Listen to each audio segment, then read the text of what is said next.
Go. Hi. We made it. Go. Go Okay. now. Where are we going? I don't know. You're coming to America eventually.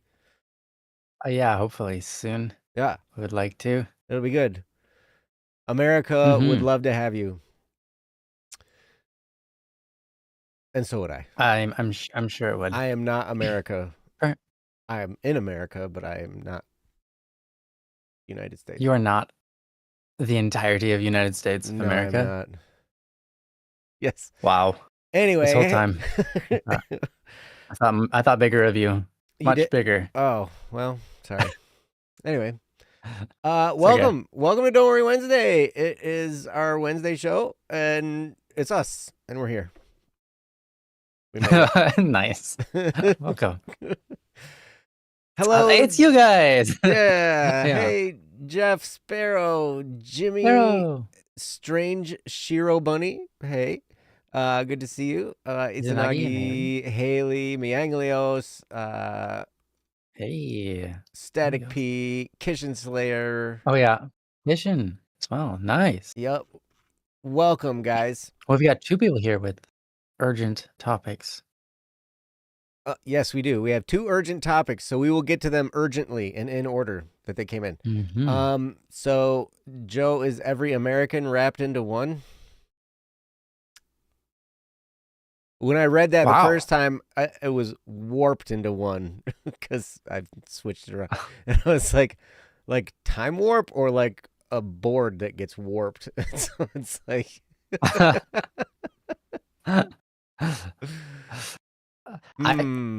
See, I wouldn't have even thought either of those. I would have thought like teleportation type of thing, kind of warping. I mean, I'm certainly warped. My brain has been warped through all kinds of stuff. Oh. Isn't that the case for all of us? I'll tell you what. We're all a little warped. We're all a little warped on the inside. That's true. Oh, Kishin says it ain't urgent no more. All right, cool. Then we'll do that 1 second. So thank you, Jeff, for the birthday wishes. Oh, happy birthday, Joe. Thank you. It was not today. Yeah, well, happy belated birthday. Thank you. It was Sunday, actually. Oh. You've been playing Minecraft a lot and was thinking about those warped mushrooms. Ah, yes. Yeah, Sunday was happy very late birthday. Thank you. Yeah, it was fun. I'm 29 again. Wow. Yep. Great. But I've been 29 since the beginning of time, and like I was telling, I think I might have told you this. I was telling your nieces and nephews, I'm like, you thought the dinosaurs died from a meteor. That was me. Dang, man. I slayed Joe's the dinosaurs. A poacher. Joe took them all out. Dang. Yep. You know, there's a lot of people in the world who would have been a little bit more grateful if you had taken out. Well, they don't know how grateful they would have been because, one, they never lived with the dinosaur. They didn't realize how terrible of a menace they were. Oh, yeah. But I'm sure there are a lot of people that would have wished you took out the spiders or the snakes. Yep. And next year, you're right, Bunny. Next year, I'll be 29 too. That's right. I'm always 29. It goes. It's just my thing. Y'all can guess how old I actually am. I'll be proud of you. Wow. Oh boy. Anyway, we're not gonna go on this topic forever, but so anyway. 33. Hey, good guess. Wow. 15 years. 88. Closer. I'm just kidding. Close. 88. Wow. 48. Close. I'm not gonna divulge. I'm 29. There we go, Sparrow. 100,325 at least. I mean, I did slay the dinosaurs with my Flintstone mobile. I ran over the T-Rex. Flintstone mobile? You have one of those? That's awesome. Yeah, man. Incredible. Did It's you great. say you ran over the T-Rex? Yeah, I ran over him with my Flintstone mobile. You thought the T-Rex was big, but everything was Dang. big back then. My Flintstone mobile was bigger. Wow, that's awesome.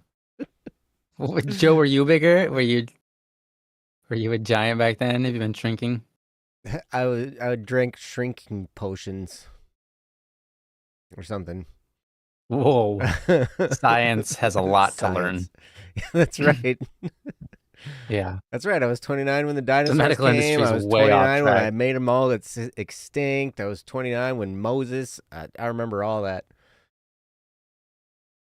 Wow. That's incredible, man. Anyway, welcome, guys. This is our show where we talk about. It's all about you guys. It's all about your topics, the stuff you send us. If you have a topic you want us to talk about, you can go to don'tworrywednesday.com. Click the submit a topic button and fill out that thing, and we'd be happy to do your topic. Or you can send it to us right here in the chat. You can direct message us in Discord. Most of you probably know are friends with us on Discord. If you're not, feel free to become friends with us on Discord. We would love to talk to you. Yes. So, but we are not professional therapists. We're not professional counselors. We're not attorneys. We're not police officers or judges or legal authorities or anything like that. We're not pastors or priests or whatever. We are not professional in that regard at all. But we do want to help in any way we possibly can. We can offer you some love, some acceptance, and some encouragement, and some perspective, and hopefully we can just be as helpful as possible, which is what we want. So feel free, again, go to don'tworrywednesday.com and click the submit a topic button, and we'd be happy to do your topic. We do have some topics. That came in over the past week, and Sparrow is here, and that's the one we're going to start with. We have this topic from Sparrow, called "Pattern of Loss in Relationships," and so we're going to start off with a doozy. It's going to be great. Yes. So we'll have give it our some best. time to think about it, but yeah. But first, before we get into that, how are you guys doing? How are you doing in the chat? Because you look really good from what I can see. You guys look great. I love seeing all your little. Did you do that thing you wanted to do today? What thing? I'm just asking generally, everybody. Did you do that thing that you wanted to do today? You know, it's a good question. Usually every day someone wants to do something. Most people, I assume. You love the names we make for them? Yeah, I'm not sure. Oh, Bunny, you're eating your lettuce. Neonsai has not yet done the things Neonsai wants to do. And Sparrow slept all day. That's not a bad day. To get some sleep is not a bad day. Sometimes you just gotta have. I understand. Yeah. Sometimes you need it. Sometimes you gotta get some rest. Jeff, good and getting better. I like it. Over 20 blogs done today, but still more to do. Dang. Wow. Haley trekked through the snow. I heard there was a lot of snow where you're at. That was something you wanted to do today. I trek through snow to work. Yep. Great. Haley, I heard you guys just got slammed where you're at in the U.S. with some snow. I mean, you guys probably have that's awesome, almost as much as my brother. My brother's got so much snow right now; it's ridiculous. Oh yeah, well, I was a little irritated because we had a fresh inch of snow on the ground when I left work, and I had an hour drive home that turned into an hour and a half drive home because it was slippery snow. Yeah. I'm surprised you live in Michigan. It's crazy, man. You're surprised I live in Michigan? Yeah. If you get irritated by snow. I love the snow. I just, it's just a pain when it takes me longer to get places because of the driving Okay, I see. situation. But Yeah. yep. Yeah. Driving in snow is So legitimately terrifying at times. I love snow, and I Me too. love driving the appropriate speed. Oh, are you sure? Yes. Is that a strong love or like a weak love? You know, I don't know. It's tough. I'm so conflicted. I'm gonna have to make a topic Yeah. for Don't Worry Wednesday about it, and then these That's a guys good can idea. talk. These guys can help me. So, Maybe yeah, we should start making topics and then chat helps us. Yeah. there That's we a good go. idea. Oh, perfect. Although that wouldn't be too out of the question. The chat is so good at being helpful in a lot of these situations. Yeah. You guys are so great because, and I love reading what you guys have to say. There's a lot of wisdom that you guys have. So I really appreciate you guys a lot. Actually, that would be that would be a backward spin on a show, and it would actually be really, I feel like there's chance for it to be very successful because people love to share their opinions and like try to help. So if you made a show where it's like, come help me, and you just kind of offloaded, and people just in the chat responded with lots of different stuff, and you read them and you talk to people. I think that would be pretty successful. Mm-hmm. Yeah. Too bad I do not remember anything bad that happens to me, so I just wouldn't be the guy for the job. That's okay. You got plenty of other jobs. That's true. Yeah. Back when Joe was 29, he learned his lesson by going 3,520 in a 40 zone. That's right. And I got stopped by the cops. How did they stop you? How did you stop? 3,520 is gonna. You were gonna go like a mile before the stop actually ends up happening. Don't you realize how good of a driver I am? Dang. I didn't think of that. I didn't factor that one in. I didn't. Sorry. Yeah. Wow. Oh, interesting. Sparrow is sitting on a gaming chair without a backrest, so you have a yoga ball behind you to function as one. Dang. Oh, wow. Sparrow. Yeah. Resourceful, man. I got my license at 29. You're so right. Hey, Kendra. Welcome. All right.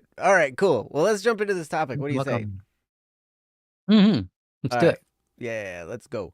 So, all right. So this comes from Sparrow, and we titled it "Pattern of Loss in Relationships." And yeah, we're gonna jump right in. Wow. I'm gonna put it up on the screen so you guys can read along while I read it aloud.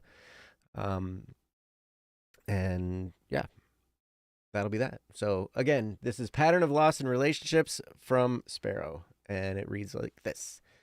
Sparrow is here. Hey guys, sorry about the new topic, but things have changed drastically. This is because Sparrow had a different topic regarding this situation, and it has progressed in its situationness. The previous topic was about how to hold on to the person you love when they're pulling away from you. But, sparing the details, she was pulling away because she was talking to another man. This isn't my first time dealing with this, but I genuinely thought this time was different. So, the topic today will be, how do you cope with loss after loss, thinking the next one will be different when they don't end up being different at all? I really respect your guys' insight, and I'm glad you are talking about this for me. Sparrow is gone. Yes, Sparrow. First of all, I got to tell you, man, I'm so sorry that you got to deal with this because it is painful. It's like the rug gets pulled out from under you. You know, maybe you feel like you fell down the stairs. Maybe you feel like you crashed into a wall. Maybe, I don't know. It's just emotions go crazy. Your nervous system gets jacked, especially after going through the time period. You can feel them pulling away, and you can suspect that something's going on. You know, but like if you were to bring it up. A lot of times, like I've been through this before, if you bring up something that you're like really suspicious something's going on, you bring it up and they're like, oh, you're just overthinking. or no, blah, blah, blah, and they play it off, and then you find out that you were right. Yeah. And I know how painful that can be. I know how frustrating it is to go through the time period leading up to it, and then how painful the breakup can be. It's crazy. So I just want to start by saying thank you for the topic, and I'm so sorry. I'm so sorry. And as hard as it is to understand this sometimes, maybe you get this. I certainly had trouble with this, but this incident has nothing to do with how valuable you are, and that you're a stinking king, man. And just because somebody treats you poorly doesn't change how valuable you are. Just because you invest so much in somebody and then they take a dump on it doesn't mean that what you did was not valuable. So hopefully that can encourage you. I'm going to turn this over to Ryan. Before I do that, I'm going to read what Nyansai said. Nyansai says, you don't really have a choice but to believe the next one to be different. Otherwise, it'll either be a self-fulfilling prophecy or you won't even attempt to reach for happiness anymore. And I have one argument with that statement, and that is, why do we equate happiness with relationship? Because I think you can find happiness without a relationship. But anyway, I think I get what you're saying, Yancey. But anyway, I'm going to turn this over to Ryan and see what he has to say. Ryan has definitely been through the ringer with relationships in the past. Found a good one. So, yeah, things seem to be going really well. So, I'm going to turn it over to you, Ryan, and have at it, buddy. Thank you. Yeah. Honestly, I think what Nyansai said was really great. And I doubt she's only speaking of relationships. I think in general, that's kind of how life is. When you have bad experiences working at a job, or, it's not like you should never go for a job again, it can be like anything that way, getting anything in life. But yeah, that's true. That's a good point. Like, you might be in the experience, you might have a bad experience at your job, and you might realize someday that your job isn't what makes you happy, even though it's not a bad thing to have. And that's true for relationships, and that can be true for anything. But yeah. Anyway, Sparrow. Yeah, this is a difficult experience to have, and it is one of those things. I think it's something that you're already pointing out is really smart. How do you cope with loss after loss, thinking the next one will be different when they don't end up being different at all? And that kind of goes to this situation that we were talking about, I think last stream a little bit, where your experiences don't paint reality, but they can make you think reality is a certain way. But your experiences aren't all that there ever will be. Your experiences won't. Okay, so like, for example, just because you had an experience of 17 people dumping you for the same reason, doesn't mean that the 18th won't. And the reality is, when it comes to relationships, you really want someone who is everything you want. And you want someone who wants you, and you want someone who you are everything they want. That's not very common. In fact, I think in some ways you could say it almost doesn't exist. But one of those key things that we want, I think one of those most important things, is the desire to stick together beyond anything. And if that exists, I think pretty much everything else works. And so if this person doesn't have that for you, then, you wouldn't want necessarily for them to be with you. And you probably don't want to stay with them, because one point or another, what's going to happen is what already happened, right? Right. So my point is not to try to say, like, well, suck it up, cupcake, or anything. I'm just saying, and I'm not also trying to make it look like this person's necessarily evil or bad, for not wanting to stay with you, or that you are non-desirable. I'm just trying to say how it is, you know, and that this is a common experience, and it's hard and it's a painful experience, even if it is a common one. But it is relatively common. But also, it's good. It's good because the person you don't want someone who will stick with you necessarily against their will, like when it's not good for them, right? Mm-hmm. For whatever reason. And yes, obviously, when people get married, there's going to be clashes. There's going to be experiences in many people's marriages where they don't feel like they want to stay with the other person, blah, blah, blah, blah, blah. But that choice of like, yeah, but I'm going to is a beautiful thing. That's love. And to be able to make that choice takes a lot of maturity. To be able to say, no, I'm going to love this person regardless of however I may or may not feel about other people or even them. So it requires a certain amount of maturity and a certain amount of commitment, dedication. Requires a lot of strength. And I think you probably want someone who has that strength.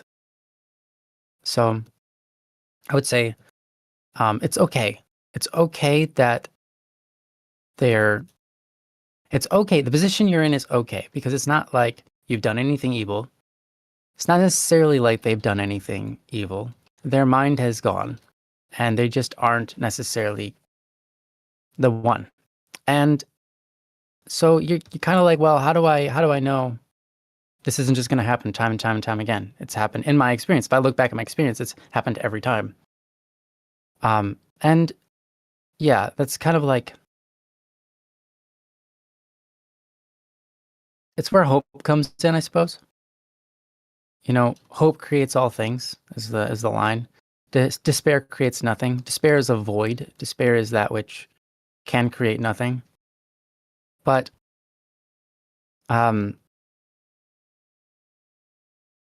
we know what's possible. We logically know that to some degree. We've seen it. We've seen it in other people's experiences, that it's possible that you have someone who doesn't let you go and they stay with you. We find that to be rarer and rarer in this world, which is an unfortunate thing. And that has nothing to do with you, Sparrow. Has a lot more to do with society and the things that society teaches us and directs us towards. I mean, it's easier to get divorced than it is to get married in America. In some ways. It depends. It depends. I'd say it depends on the case. But if you don't have children to fight over, you just go to the courthouse and figure that out. It's pretty easy. But I suppose you can do that to get married as well. But anyways, it's not helpful, the environment we live in with such high divorce rates and marriage not being as beautiful as a thing, not considered to be a holy thing, like a sanctifying godly thing, like an untouchable kind of pure thing. It doesn't do us well that we don't really think of marriage that way anymore. And so I think it's normal to see a regress in people's relationships and ability to really be marriage material in our common society. And my point isn't saying that, well, yeah, it's going to be hard. It is going to be hard. But my point is that, again, it's not your fault. So when you're looking back at your own experiences, you can't just rely on them to say, oh, because this happened twice, 3 times, 4 times, 7 times, 17 times, it's going to happen to me again. Your relationships, again, do not paint reality. they are real. They really happened. And that's sad and unfortunate and scary, but they don't paint the future. They don't determine what reality is. And reality can only be found when you swim in it. How the next relationship is going to go will only be found out while you're in it. And it's one of those things, Sparrow, that you have to ask, is it worth it? Is it worth going through that experience again of loss for the potential of not having loss? It's like you might go to work and they don't pay you because they're short on money. And so you don't get your paycheck that week, right? And then you might go, well, is it worth going back for another week in hopes that they give me money this time? Or do I want to just say, you know what, money's not worth it. I'm just not going to work at, anymore. Or do you say, well, I just don't trust that workplace and I'm going to go find a different workplace? Or you could say, the same thing about really anything. You talk to someone and every time they just kind of shut you down. But then one time randomly you end up having a deep conversation with them and it's really lovely. And it's like one of those things. It's like you aren't always going to get the same experience every time. And you know that every relationship you've ever had it has been different and unique and distinct because the person is unique and distinct. But the way it's ended, maybe that's unfortunately been the same, but doesn't mean it'll always be that way, right? And so what I'd say is, how do you deal with the loss of thinking the next one will be different when they don't end up being different at all? I would say, if your thinking drives you to think that, then you need to take a step back, take a step outside of yourself. A lot of times, a lot of problems can be solved if we remove ourselves from the situation. And I found that to be true. I remember when I learned that lesson, which was very early on in 6th grade. I learned that lesson because I was so fed up with everything. I was so fed up with everything. I hated school. I did not enjoy my life. I did not enjoy the people around me. I did not enjoy my bullies. I didn't enjoy very much at all. So I shut down and I numbed out. And I just said, I'm going to just be a robot, basically. I was going to be nothing. And I'm going to do whatever I'm asked. And then I'm just going to not care about how I feel about it. And then kind of just went numb. But in that numbness, I recognized what I had done was I pulled away from myself. I sort of got a chance to see myself from outside myself. Got a chance to examine myself while not being caught up in my own emotions in my own experiences. Not being caught up in my own emotions and my own experiences allowed me to think things like, the only difference between me who never does my homework because I hate it, and that person over there who seems to like their homework is just like a switch. It's like they could just flip a switch like, oh, if only I liked homework, then I would do my homework. Oh, interesting. If only I liked my homework, I would do my homework.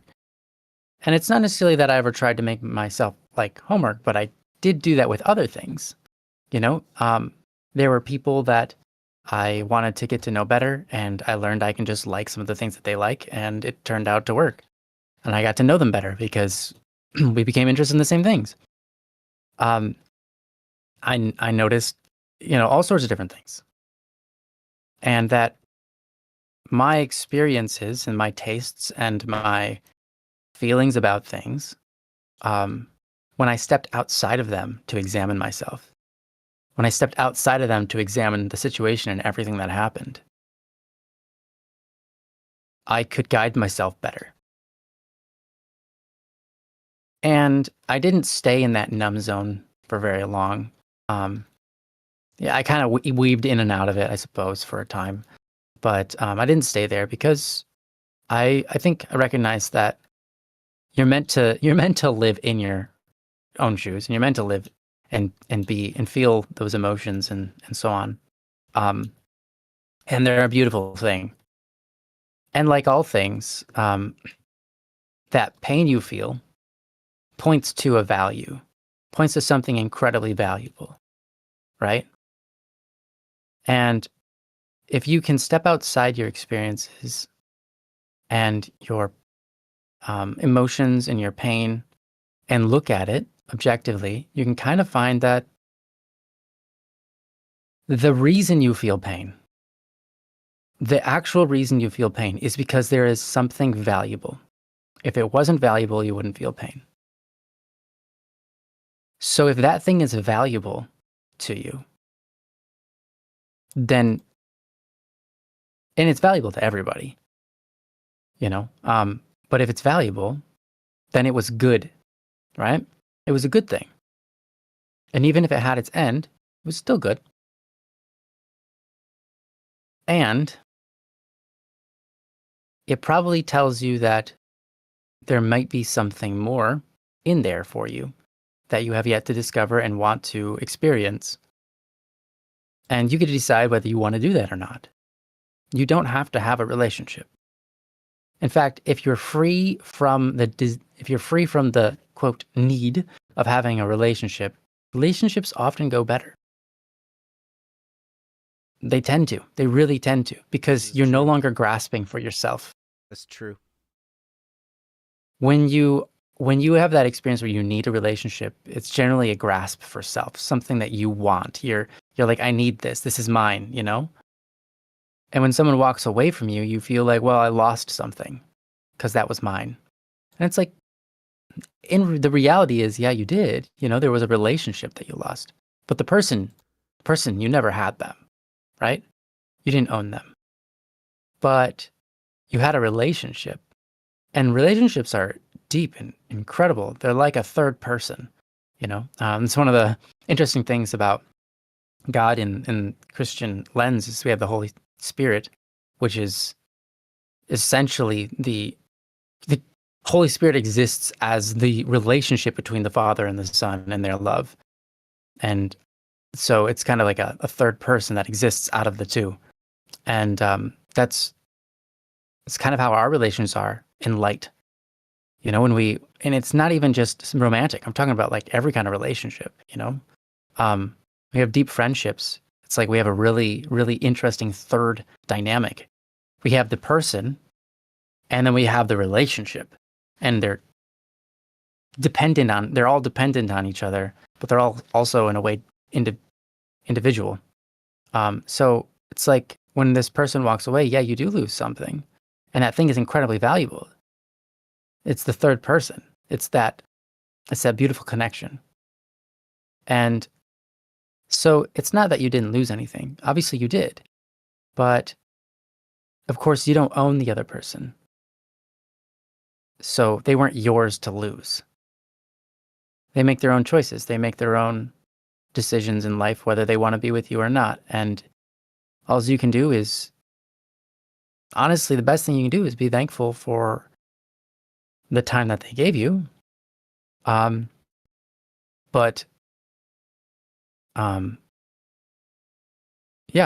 I don't know. It's really hard. It's really hard to navigate. But I think that some of the best reflection comes from, and the best solutions to these things comes from just taking a short step outside yourself so that you can examine everything from a lens that isn't crowded by emotions, overwhelmed by emotions, and experience necessarily, repeated experiences, so that you can see everything a little bit clearer, so that you can find the positives, so you can find the resolutions, so you can find the nuggets that were valuable and use them. And then the stuff that's like, maybe the stuff that's not so great, right? If sometimes you can take those and you can dig them up and you can search through them and fish through them and find incredible wisdom. And that's amazing. And sometimes you fish through them and what you find is selfishness. And then you go, okay, I need to learn from this. Or sometimes you fish through them, you don't find selfishness, but you find despair. You just find an emptiness and you go, well, I can't, it's not like I can reach into something empty and pull out something. When something's empty, like despair, sometimes you just have to let it go because it has no value. Its existence is to suck value out of things. And so I would say, how do you, like, I guess that's the best advice I have. How do you deal with this experience? And I think there's many things you can do, many things you can do. And maybe a psychologist wouldn't recommend the things I recommend. But of course, psychologists probably wouldn't recommend other things other psychologists recommend. But regardless, that's true too. I'm not a professional. That's what I'm trying to say. But what I would say is sometimes the best thing you can do is take a step back, take a step outside yourself, recognize the beauty that is there, and fish through it and find the good, as much good as you can salvage, and use all of those going forward. You don't have to find out, oh, this is where I went wrong, because maybe you didn't go wrong anywhere. I mean, we all go wrong in some places, but at the same time, them leaving you is their choice. It's not your choice. So you didn't make the wrong decision, likely, unless you were abusive or something, and then that would have been their right decision to leave, right? But regardless, I highly doubt that you were putting them in a situation where leaving was the good choice in terms of how you were treating them, because Sparrow, you're a pretty awesome guy. So anyways, sometimes just taking a step back, fishing through it, finding the good, finding the tools, finding things that will move you forward is the way forward. Finding the things that hold you back, like many things in this scenario, right? Like everything that you might be feeling might be those things holding you back from moving forward. Letting those things go is important, because the whole reason you gave this topic is to move forward. And it's not necessarily that those things don't matter. They have value. They have value and they're significant. But you have to find within them the reason to move forward, right? Rather than just taking them and going, okay, I guess I'll give up, or I guess I'll never get to have good things, or whatever. You know, you have to search within those feelings to find the positives and draw those out, and then take those and run. Because the other ones, man, I'll tell you, like, you can get stuck. You can get so stuck. And I'm sure you feel stuck in that spiral, and in that, you know, kind of just wanting to sit in the lurking darkness. Just kind of sit there and wait for something better to come to you and make it all justified. And I think we've all spent time doing that, and it's not great. Mm-hmm. You know, when you like, something's gone wrong, something has happened that is unfair to you or unjust, or even just something that you've done, or something that is uncontrollable, just a natural happening that just really sucks. And you sit with it, and you sit in it, and you sit in it. And you just, what's the word? You in your ruminate. Joe uses the word, Ruminate. Ruminate, yes, you ruminate. And it's like you're sitting in there. You're like, no, I'm going to stay in this darkness because something in it is going to just justify everything, you know, and I'll be right, you know, and it's like, and then I'll be happy. And it's like, yeah, no. When it's the darkness, sometimes the best thing you really honestly need is to get into the light. Step outside the darkness, stand up and walk. And that can be really hard and challenging. But honestly, that is oftentimes the best thing you can do to move forward. You know, if you don't want to move forward, like sometimes we don't, I would recommend not wanting to not wanting to not move forward. You know, I would recommend wanting to move forward. So that's my recommendation there. If you feel like that, but I don't want to just move on, you know, this thing was valuable to me, I don't want to just move on past it, like, and throw it away. I'm not asking you to. I'm asking you to bring that with you, because that's moving forward. Bringing it with you is moving forward. When you pick up that crap of emotion And you don't go like sit by it. You pick it up and start trudging forward, right? That's moving forward. And that's how you move forward with these kinds of experiences. Because you take them, you digest them, and you let them kind of fall apart over time. And kind of reveal themselves. What you were fishing for, what was good. And then the rest kind of just gets left behind over time. You know, you kind of just go like, okay, there's those bad things, and yeah, I can just let those go now. You can kind of forgive, right? And so, anyways, I've spiraled, and sorry for my brain fog. It was very hard to start because my brain isn't at full capacity, but I'm giving you my best. You're doing great. And I feel like I gave you something different than I normally give, but hopefully that it was useful. Obviously, you know that love is valuable. That is the most valuable thing in this world. It doesn't have to be relationship, love is a relationship. But what I mean is, it doesn't have to be romantic. I'm just speaking love in general.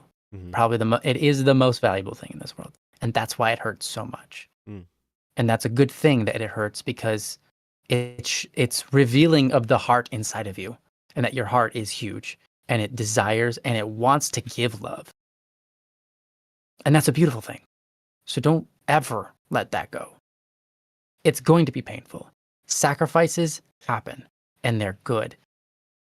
But sometimes they just tear you apart. You know? But that's because love is so powerful and good. So, and I know you know that, so that's kind of why I don't have to go off in those weeds. But I hope that I can help you just kind of take a step back. Take a logical look at what's going on, and take an emotional look at what's going on. Take the full spectrum in and analyze everything from a position where you aren't going to be overwhelmed or drowned out by every thought and experience that's happened, so that you can kind of just sift through the weeds, pull out the fruit, pull out the seeds, and move forward from there. But with that, yeah, that's all I got. I'm going to give it over to you, Joe. Lord help us. I love that. That's a good start. So anybody who knows me well knows my thoughts on relationships. Ryan, that was amazing. I appreciate you so much going through that, and yeah. Go back and listen to Ryan. Go back and read through what Neonsai put in the chat. There's a lot of good I was gonna there. Say, I was about to say that. Yeah, a lot of good there. I'm not going to read it all out loud. Some of it I will argue with. We still got to have an argument, though, Neonsai, about. Yeah. I guess we gotta get together. We gotta get together and fight. That's the real reason we need to come to America. That's right. I need to fight your wife. You know, like that's. Dude, what? You will break my leg, so I won't threaten you. But no, I'm not talking about a physical fight. I'm not talking. I know. Obviously, I'm just kidding. Let's just say debate. I just like the word fight. Yeah. Fair enough. Great. Yes. No. And thank you, Neonsai. Neonsai says, I'm not against people being single forever. That was me up until a few years ago. Yeah, that's great. I appreciate that. And I don't know if I'm going to be single forever. I'm going to be single right now. Tell you that. And so... It's going to be what you're going to be. That's right. And it's crazy because... So how do you move forward? I don't know. You can say certain things to yourself, like always expect a rake to do what a rake does. Always expect a hoe to do what a hoe does. Right? Wow. I'm not saying all women are hoes, and I'm not saying that your ex is a hoe. However, no, a hoe is a tool. However, it's not. Why is that a word that also means something? Come on. I don't know. But I will say this predicament is a little indicative of hoe-ish behavior. to start a new relationship before you're done with the last one, to move monkey branch. There's a lot of monkey branching going on. Monkey branching, I don't know if you know that term. It's a term in relationships for like when somebody and women do this a lot. I don't mean to stereotype, but it seems to happen a lot. Like women seem to do it more than men, and that is like they will swing to one relationship while still holding on to the last one, and they'll wait and see if this new one kind of starts to work, and then but they'll hold on to both of them, and they'll play the last one. They'll play you for a while they're still figuring out if this one's going to work, and then once they see the signs that one's going to work, then they let go of you, and you're just like, and you're left there wondering what the heck went wrong. You saw the signs, like you were talking about, Sparrow. You saw what was happening, and you felt the distance, you felt the change, and maybe brought it up. I don't know if you brought it up to her or not, but yeah, you did explain it to me. We talked a little bit on Discord, Sparrow and I. So that's great. But I mean, it's happened to me too. Like these things are common. And so now if you look back, now right now might be a time for just healing and getting better, and just it's okay to take some time and be wounded and try and heal a little bit, or whatever that means to you. You might need to cry. You might need to get angry and punch some stuff. You might need to get angry and go running, or, do some exercising. I will say this, because of all this emotion and hormonal stuff going on within you as a result of this situation, I highly, highly recommend doing some form of exercise. As strenuous as you possibly can, as strenuous as your body will allow. Listen to your body, pay attention. If you're doing something and it's hurting you, stop it, or like, oh, I should do the disclaimer. Always consult a physician before starting any exercise program, blah, blah, blah, blah, blah. Wait, that's insane. What? What's the recommendation? That's what they always say. They always say that. I know. Okay. I mean, I think that's controversial, but all right. All right. So, Sparrow, I see. Like, don't you dare go for a walk. Yep. Your work makes you do a lot of strenuous walking. That's great. My work can be very strenuous too, but it didn't necessarily always do the trick. I build cabinets, but it's and that can be really strenuous. A lot of heavy stuff involved, right? But there's something about exercising for the sake of exercise, and exercising for the sake of building you, not to do a job, but to build yourself. That, I don't know, there's something about it that's a little bit that gives you more of a benefit mentally and emotionally. I remember a cardio, a heart surgeon telling me one time, because we were talking about different kinds of exercise, and I was like, well, cardio's got to be good for your heart and your lungs and all that kind of stuff. He's like, I mean, kind of, but cardio exercise like running and, all that kind of stuff, that's mostly good for your brain. And he was right. I noticed it. Something about that, like you fully oxygenate yourself, you get a lot of good blood flow, clean blood pumping to your brain, you think better, you start to think a little bit more clearly, all this kind of stuff. But I would definitely encourage some kind of exercise where you block out a little bit of time, even if it's only 5 minutes, to do some kind of exercise. And if you can make yourself mad for it, like if you can make yourself mad and then go exercise, it's good. Or when you're feeling that anger about this situation, take that energy, because that anger is just raw energy, man. It's great. Anger is my favorite emotion. I tell people this and they look at me funny, but seriously, it is, because it's just raw energy. It's like raw power to do something with. And it's not like I'm going to sit there and retaliate against the person that makes me mad. When somebody makes me mad, I don't aggressively get back at them for making me angry. No, I just take the anger And I'm like, okay, now I'm all charged up. I got to go do something. And so I'll play my drums really hard, or I'll, go work out, or I'll go do some Taekwondo forms, or I'll, do some stuff I got to get done at work or whatever. I remember I showed up at work one day with Ryan's brother, Kyle. And he's like, how you doing today? I'm like, great. I'm really, really mad. So let's get to work. And he looked at me.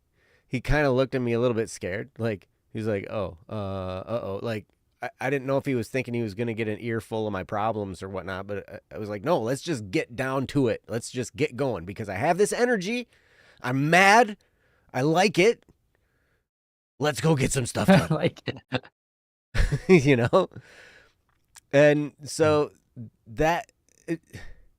yeah, you're right. See, now that you think about it, it does feel different working than actually working out. Yes. And so I would work out. I would do some kind of working out and make that your time to do that. That's something you can do that, first of all, it's going to make you feel better in your body. Now, you might feel sore the next day, but you will feel physically better. Your body will operate better. The better you're in shape, the better you feel. It just kind of And it gives your way. brain something to feel proud of that you did, because it is a choice that you're making that against your own will, but is better for you. So you feel proud of yourself, and you can't simultaneously be depressed and proud of yourself at the same time. So it's a good thing to do. Yeah. Mm-hmm. It is. Good recommendation. Thank you. But that's one thing you can do. Another thing you could do, don't invalidate your feelings. You're going to feel all kinds of feelings. And I said in a recent episode of this that healing from something like this, healing from emotional pain is generally circular. So you're going to feel really, really crappy, for a while. And then, and then you're going to feel better, and you're going to think, oh, well, I've turned the corner. I'm on my way up. And then all of a sudden you're back down in the swill again. And you're just like, well, and you feel like crap again. And you're sad, and you're crying, or you're angry, or whatever. That's all normal. That's okay. Healing is, a spiral upward, and you're going to revisit a lot of these feelings and emotions as you go. I saw you put in the chat, Sparrow, that, where was it? Sometimes I feel the need to check her socials. I have to stop myself before I start to spiral. Yes. Avoid any kind of contact with her.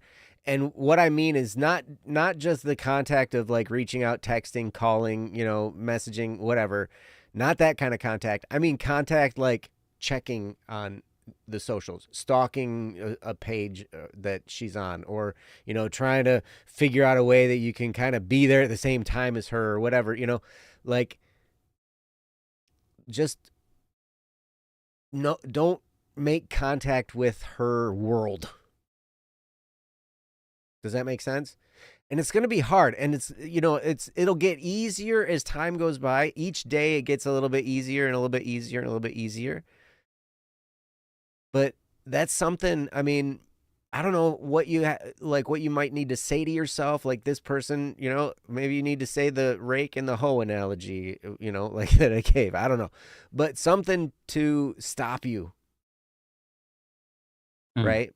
Because all that's going to do is reopen the wound, and it's going to fester. That's all it'll do. But we have this desire. We want to go and we want to see how they're doing. We want to check on them. Because we care. We love this person. Right? And you're in the middle of this really difficult time.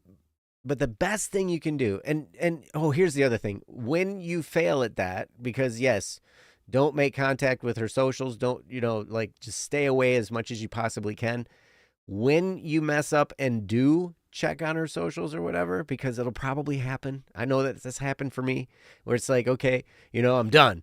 I'm not going to go on here anymore. I'm not going to look at this anymore. And then like 2 days later, I'm there, and then I beat myself up, because that's one of the things I'm really good at.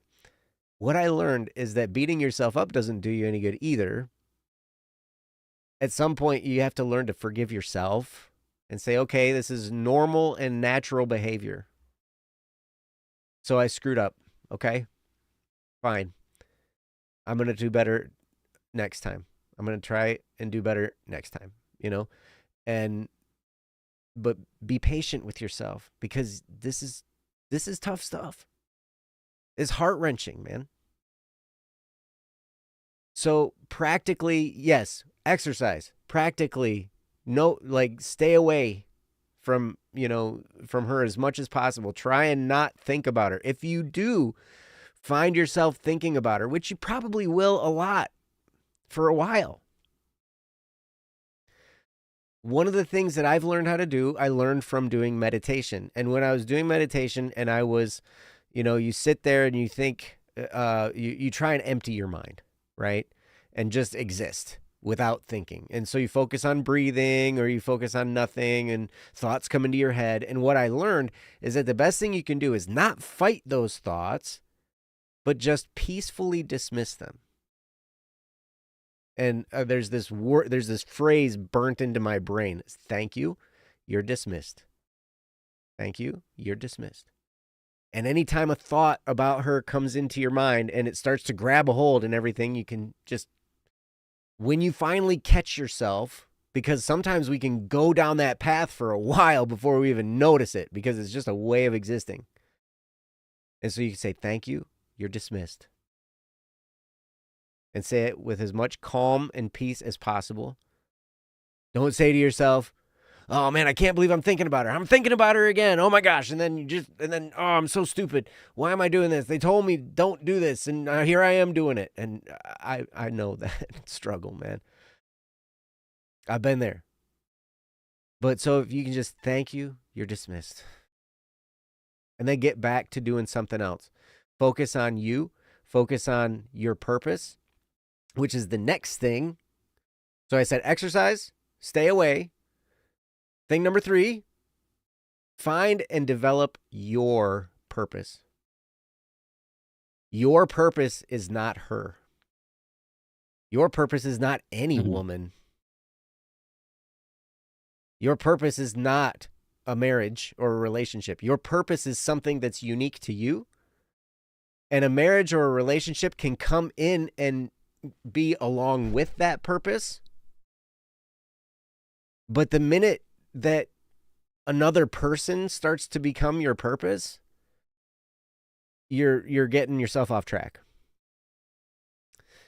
I've seen relationships so many times in my life and in the lives of friends of mine, from the time I was back, even from when I was in college, even in high school, that people would have these great goals and dreams and everything, and then they get into a relationship and their dreams just fall apart and go away. Their whole purpose just goes away. And they become completely consumed by the relationship. It happens. It happens a lot.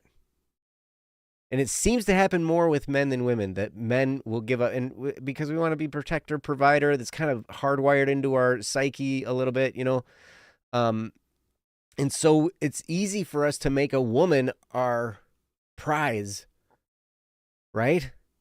Or our purpose. And what you got to understand, Sparrow, you are the prize. You're the prize. She's not the prize. I mean, look at how she treated you. Of course she's not the prize. She monkey branched. Maybe she might have monkey branched to you from somebody else and then monkey branched away. That's not prize material. I'm sorry. I'm sorry if I'm coming at you a little hard, but, you can get totally wrapped up. But understand, you're the prize, and you're more of a prize the more in line and in tune you are with your purpose. And that's not something I can tell you. That's something that you need to discover. We can talk about it if you want to message me, and, if you're struggling to find it, I can, I maybe can ask you some questions to help guide you there. But what makes you come alive? What kinds of things, help you? What kinds of things do you do when time seems to stand still, or time just flies by and you're like, I've been doing this for 12 hours and I didn't even notice 12 hours went by, right? I'm a little bit tired, but man, but it's just like all of a sudden, oh my gosh, what time is it? It's that time already? Oh my gosh, I've been doing this for a long time. Those kinds of things are great indicators into what your purpose is. Now, your purpose is probably multifaceted. Most people's are. They don't have like a singular thing that you're supposed to do. You got a lot. You've got things to do. Mm. And so understand this time of being single is so precious. It's so precious because you're not going to be pulled in any other direction. You can focus on what you're here to do. You can focus on your purpose. You can focus on building yourself. And if you're struggling, I struggled through a lot relationally, and I had to do some deep study. And currently right now I'm studying philosophy and psychology. Not in college, not in school, just private, study. And stoicism has been very helpful. Actual stoicism, not a bunch of the stoicism that you hear touted by people where it's just like, oh, just, I don't know. I heard people say, yeah, numb, right? Like numb yourself to everything. No, that's not it. The Stoics felt everything, but they just didn't let it. There's a way to help you just stay focused and not let all those external things, mess up your internal world. And it takes practice and it takes time and it's not easy. And, you're never going to do it perfect, but it's an ideal to shoot for. The other thing in psychology, I've been studying Carl Jung, Jung. I really resonate with him. He's got a deeply spiritual side to his psychology too, which has been, it's very helpful. And he talks a lot to, like a lot of his stuff is geared toward empaths, and I'm an empath. So it is helpful for me as well. Empath is a person that feels what other people are feeling all around them, like all the time. You can't shut it off. And at some point you had to learn to read the emotional temperature of a room to keep yourself safe, because there maybe have been emotional inconsistencies in your environment and all that kind of stuff. And so you kind of become very, very well attuned to the emotions going on around in other people. My marriage certainly exacerbated that. I was always like walking on eggshells. It was crazy. Okay, Sparrow says, I made a lot of friends because of her. Most of them I had to cut off because they knew what was happening and didn't tell me. Oh. Oh, I'm sorry. Man, that's tough. God. So actually, you are in an interesting time with this situation, with that. You are kind of dealing with a level of betrayal coming from multiple sources. And that really hurts. Betrayal to me hurts more than anything.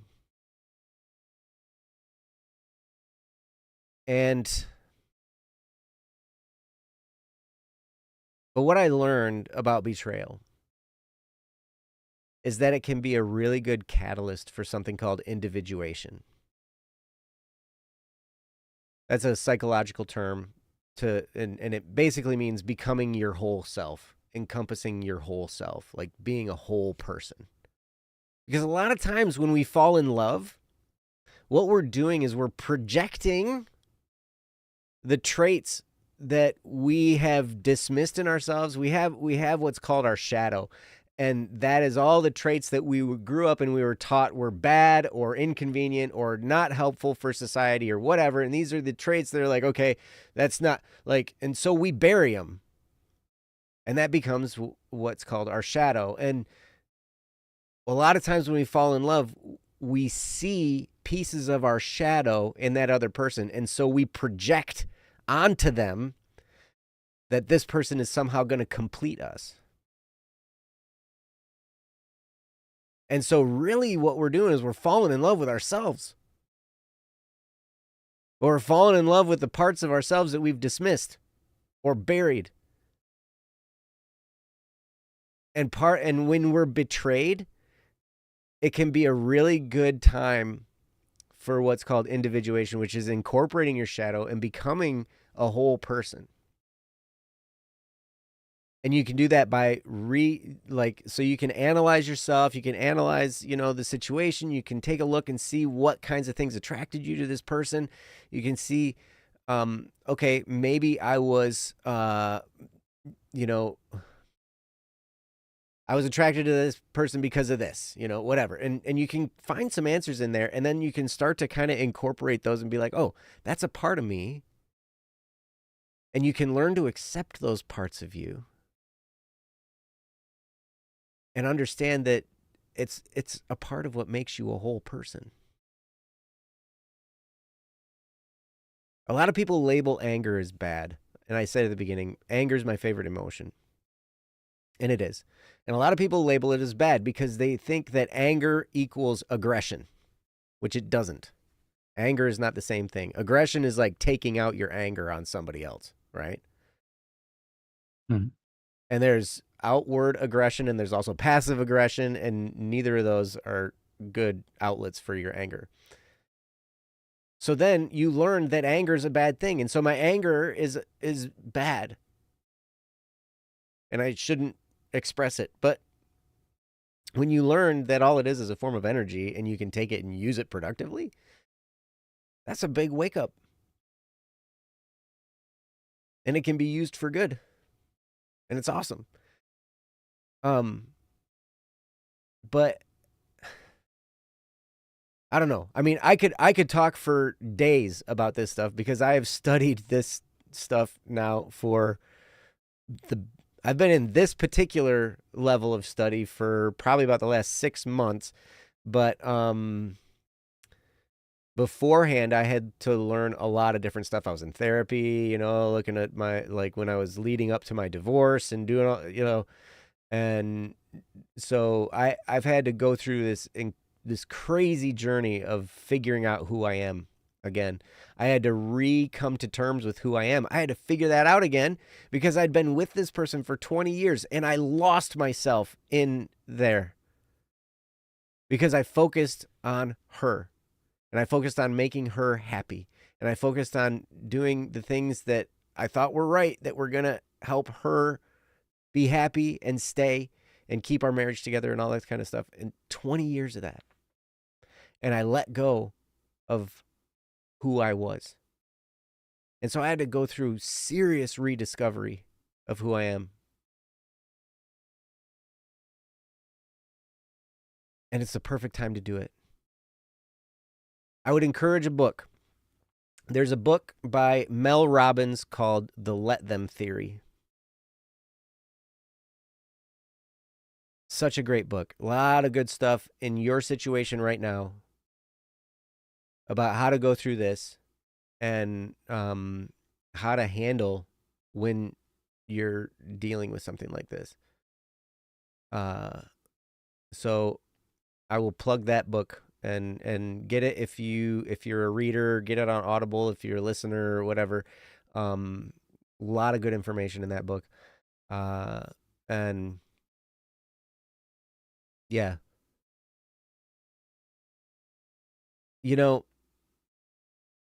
As much as it hurts to go through something like this, there can come a time when you look back on that experience and you say, you know what?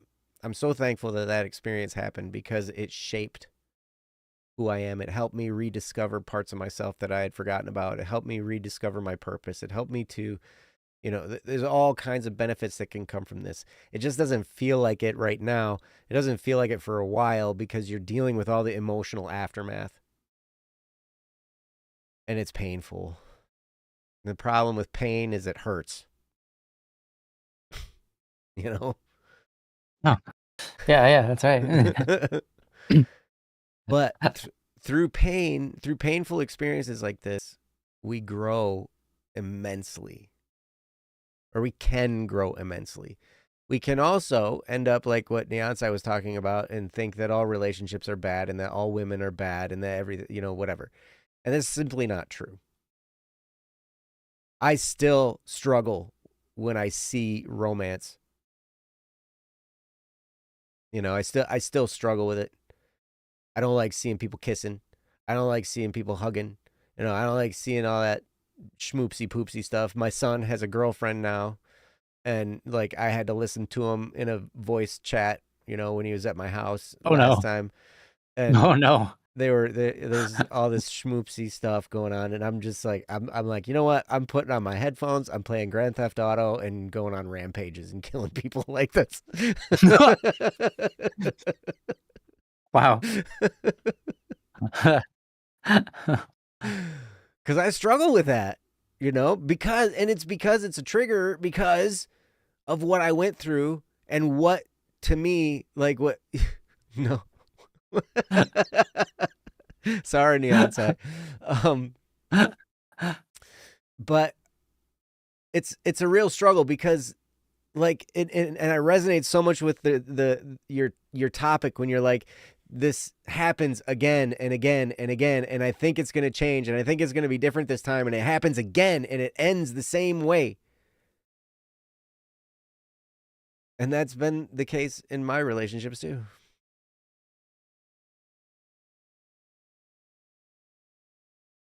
So I get it. And romance is a huge sticky point for me still. But I'm learning, I'm growing, I'm trying. And I understand that it's not all bad, because there's a lot of good there too. But after you go through enough stuff like this, you're just like, okay, I'm done, man. Done with that. I don't want to be around it. I don't want to have any part of it. I don't want to touch it. Because every woman that I've trusted with my heart has broken it. And not just broken it, shattered it, stomped on it, slammed it in the door, kicked it off the table, thrown it out the window, shot it with a bazooka. Whatever. Bazooka. Nice choice. A bazooka? Yeah. She lulled. Who lulled? Bazookas have the most friendly damage, so maybe it's a good weapon choice. Oh, okay. Yeah. Hurt themselves. Yep. So I hear you, man. And I'm sorry. It's a painful place to be. But practically, like I said, just to recap, exercise, stay away as much as you can. Don't beat yourself up if you do, end up checking her socials, whatever. It's okay. But when you catch yourself, just be like, okay, this isn't leading me anywhere good. And rediscover your purpose and think to yourself, okay, I have this time of being single. I'm free. I'm not accountable to anybody else. Nobody's checking up on me. No one's telling me what to do. No one's telling me where to be. I'm free, man. Except for, you might have a job and a boss, and maybe if you're in school, you got teachers that tell you where to be. But those are all in service to your purpose, hopefully. And so you can focus, and you can grow, and you can build, and you can become. And in that, it's amazing to me, because it happened to me, it happened to my brother, it happened to a whole bunch of people I know. When we just say, you know what, I'm not interested in relationships at all, I'm focusing on myself, that's when women come out of the woodwork, because now you're attractive. Like Ryan said, You're not grasping at a relationship, you're not grasping for a relationship, and so all of a sudden, you're more attractive. It's weird. It's this big paradox. And so then you can start to notice red flags. You can start to notice, okay, what is this person like? Da-da-da-da-da. And while you're still secure in yourself, before you get wrapped up into it, really analyze. How does this person operate? Do they do things that are hoish?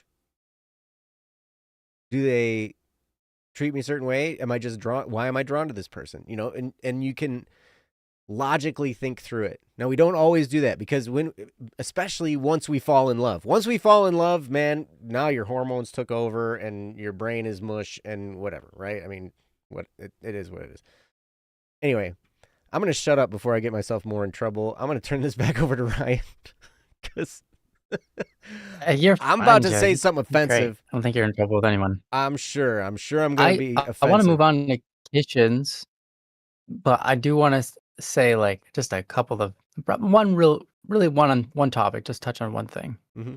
Um, And don't listen to Joe was Joe. talking about not. Joe's. Joe is doing great, guys. Listen to Joe. He's all right. Um, you mentioned, like going into their socials and stuff like that. I'm thinking, why is that bad? Like, why inherently is that bad for you? Like, obviously it's bad, but like, what's the root of the problem there of going and doing that? Because it's important to know, like, the fundamental problem of this, which applies to the rest of reality, right? Because you might say, well, I had a dream and it was, kind of taken away from me, so maybe I shouldn't, spend time looking at pictures of my dream anymore. What's the difference between that and something like a relationship, where you have a relationship, it goes south, and you're looking at their stuff and it's just heartache, and you're like trying to like involve yourself? What's the core difference? Like what's the root of why it's awful? And I kind of realized something that Nyansai said, and I kind of want to emphasize it. I'm not sure exactly where it's at. I'm gonna find it real quick. Um, I'm gonna find it. Just give me a second. Okay. Um, this is the line right here. She said, when the perfect someone does eventually come along with their hand out to you, it'll be your choice whether you want your past traumas to dictate the decision for you, to pursue the goodness they are offering you, or to pursue, yeah. So anyways, I didn't read that perfectly, but you get it. So really, I think the core difference is the goodness it's offering you. When you, like, love is something you receive. Love is something you give. But love is not something you can achieve. It's not something you can force yourself upon. It's not something you can force yourself into. If there's a friend group and you really want to be admired by them, and so you force yourself into that friend group, they're not just going to admire you. They're not just going to love on you, right? And when you're looking at someone's socials and stuff, you're looking for something. And that something is probably the thing you feel like you're missing. Whatever it is, I'm not sure. Because only you can figure that out, what it is exactly you're looking for. But it might be love. It might be justice. It might be to make sense of things. It might be to see her fumble. It might be to see her succeed. It might be just habit, just curiosity. You want to know what's going on. You want a bigger picture. There could be many reasons.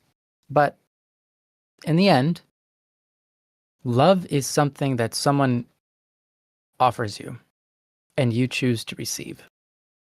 And that's the reality of most holy and good things. Someone has good intention. Someone wants for the good of you. And they reach their hand out, and you choose to grab it or let it go. And not every person, in fact, no person is all good. Obviously. Except for Ryan. But, okay.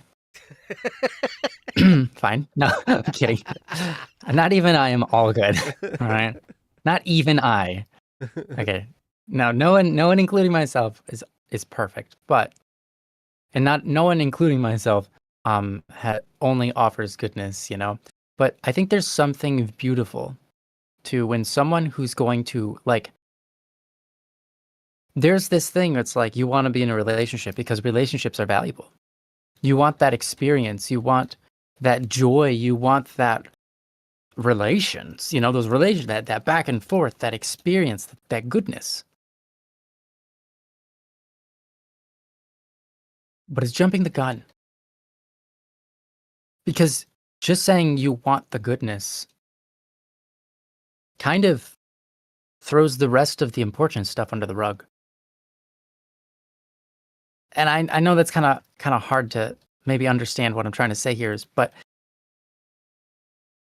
when someone really, really, actually really good with pure intentions for you, pure intentions for your relationship, just has pure, good, holy intentions, reaches their hand out for you, grab it.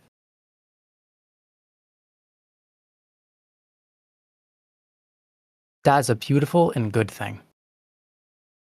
And it beats chasing someone trying to get that out of them. Always. It 1000% beats pursuing that from someone. Having someone who's just offering it because that's the kind of person they are is always going to be way better than chasing, trying to milk that out of someone else. So if your friends weren't willing to tell you about this evil that was going on, and this, I think you've made the right decision to not chase. And you'd be making the right decision to not chase if you don't look at the socials. Because you're undermining the actual thing you want. You're undermining the thing that you're actually looking for. Because what you're looking for in life is for that person to come along who is perfect for you. In terms of, is going to actually think of you and make your life better. Want your life to be better for you. Want to support you in your dreams. Things like that. That's what you're looking for. And trying to milk that out of someone, trying to get that out of them, undermines the human that wants to give that to you freely. It's okay to wait for that person to come along and offer their hand to you. It's okay if that hand is never offered. But I think it's not okay to try to get someone to do that for you.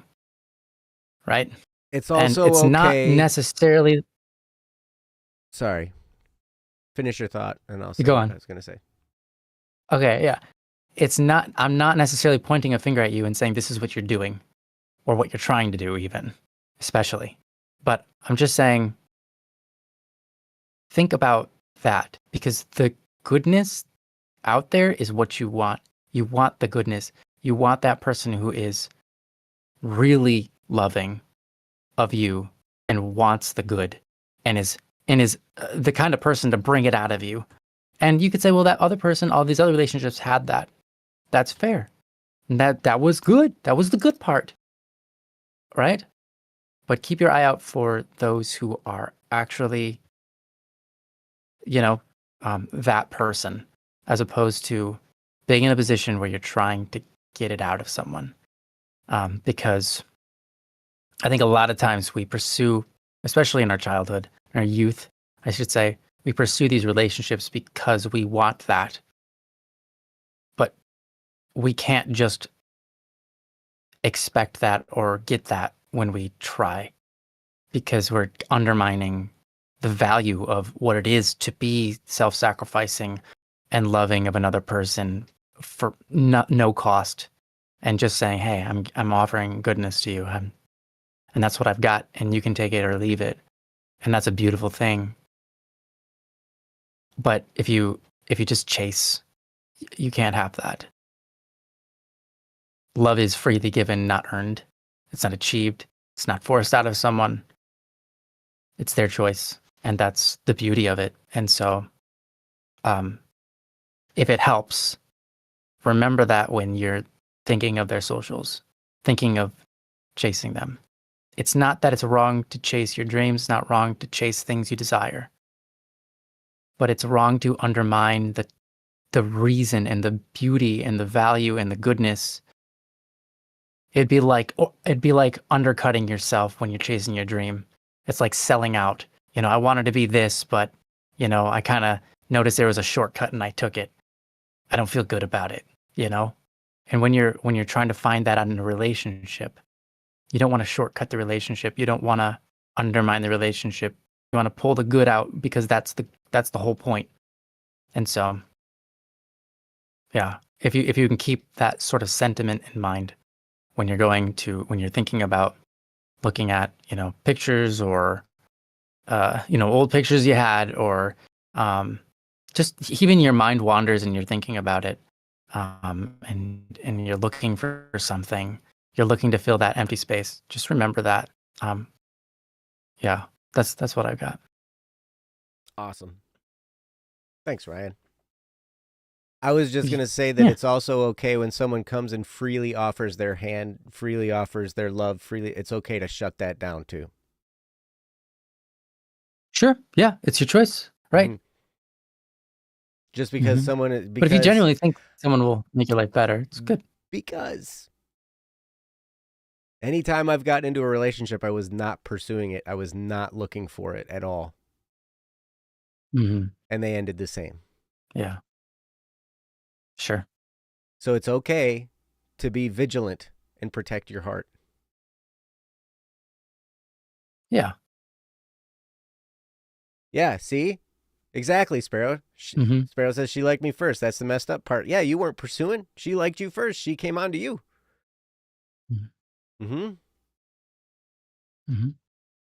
Yeah, I'm not necessarily saying, by the way, and everything I just said, I wasn't saying that you are pursuing or if someone offers, just accept. I'm talking about specifically your heartache. The way you solve it isn't going to be by pursuing or trying to milk out more from a relationship that's dead. And it's also slightly different. Someone comes to you and they like you and they seem like they're they're into you and they seem nice and good. There's a difference between that and someone who's actually offering something good. That requires a lot of discernment, and it's probably something that none of us are equipped with enough of, because that's how we end up. It's like you have to vet the person who's going to say like, hey, I want to be in a relationship with you. That's the person you need to vet the most, more than any of your friends. Because that's the person that you have to figure out, like, you have to really discern, really figure out, like, is this person actually, like, they came to me and they want me. Does that mean they want to use me for their own emotional? Is that what they're seeking? Are they seeking that good thing out of me? And maybe they're a narcissist and they want you for their supply. Sure. And so you're right to say that that's, she liked you first and that's the messed up part. Yeah, it is messed up. And what I'm saying is, yeah, you have to be really vigilant. That is one of the most important relationships you really have to vet. You can vet a friendship, but I would say even more so vet your relationships that are going to be like romantic, because my goodness. Yeah. That's something we've all failed at. Me included, many times. And I'm not necessarily saying be vigilant and just shut down people, but I would say stay vigilant and stay focused on what your purpose is. When you discover and when you figure it out, the right one will, and you're moving on and you're moving forward in your purpose, stay focused there. And when someone likes you, someone comes on to you, whatever, it's like, okay, great. This person's coming on to me. I'm sticking to my focus. I'm sticking to my purpose.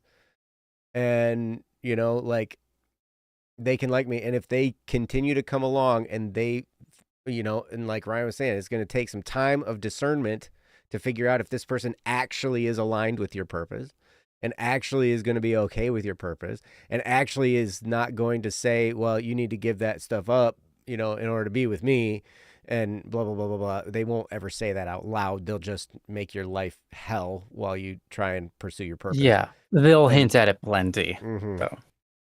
But anyway. Yeah. So anyway, Sparrow, I'm sorry. I'm sorry this happened. This whole thing is a mess. This whole thing, it messes with your head. It messes with your heart. It breaks your heart. I know, man. I know that spot. And I'm so sorry. Mm. And it's painful. It's But there is a terribly way painful, out, yeah. and you can grow as a result. And, here's one thing that really, really encouraged me as I was going through some of this stuff. And it was like, all right, in order for a tree to reach to heaven, its roots must go down to hell. And these types of experience are digging deep, deep roots so you can grow and flourish and grow huge. So it's Huge, okay. dude. It's You're gonna be okay. huge. Huge. Mm-hmm. Huge. Good. Well, I'm glad, Sparrow. You're very, very welcome. Thank you for the Yeah. topic. And we are going to come back and do your other one too, Yeah. because there's a lot of things in there where we can start pointing out some red flags. We can start pointing out all kinds of stuff, and it's going to be good. Even though it's not necessarily relevant to this situation anymore, probably either next week or in a couple weeks Mhm. we'll visit the original topic that you had too, because I think that's an important one for people to hear about too. So okay, yeah, I will definitely message you when we're about to do it. So, Mhm. yeah, thanks for being here and thanks for the topic. And again, I'm sorry. Yeah. This is Thank painful, you, Sarah. but you can grow. You can make Mhm. it, and you'll be bigger, and you can flourish as a result of this. So, it's not all a loss. Okay? Absolutely true. That is absolutely true. Yep. But anyway, all right, Kishan, are you still here? Because we're going to do your topic.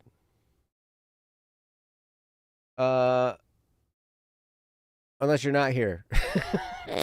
Because you said you want to be here. Right. Let us know if you're still here. I know sometimes it takes a minute. Hey, did I hear Hey, Kishan? You did, man. Kitchen. I said it.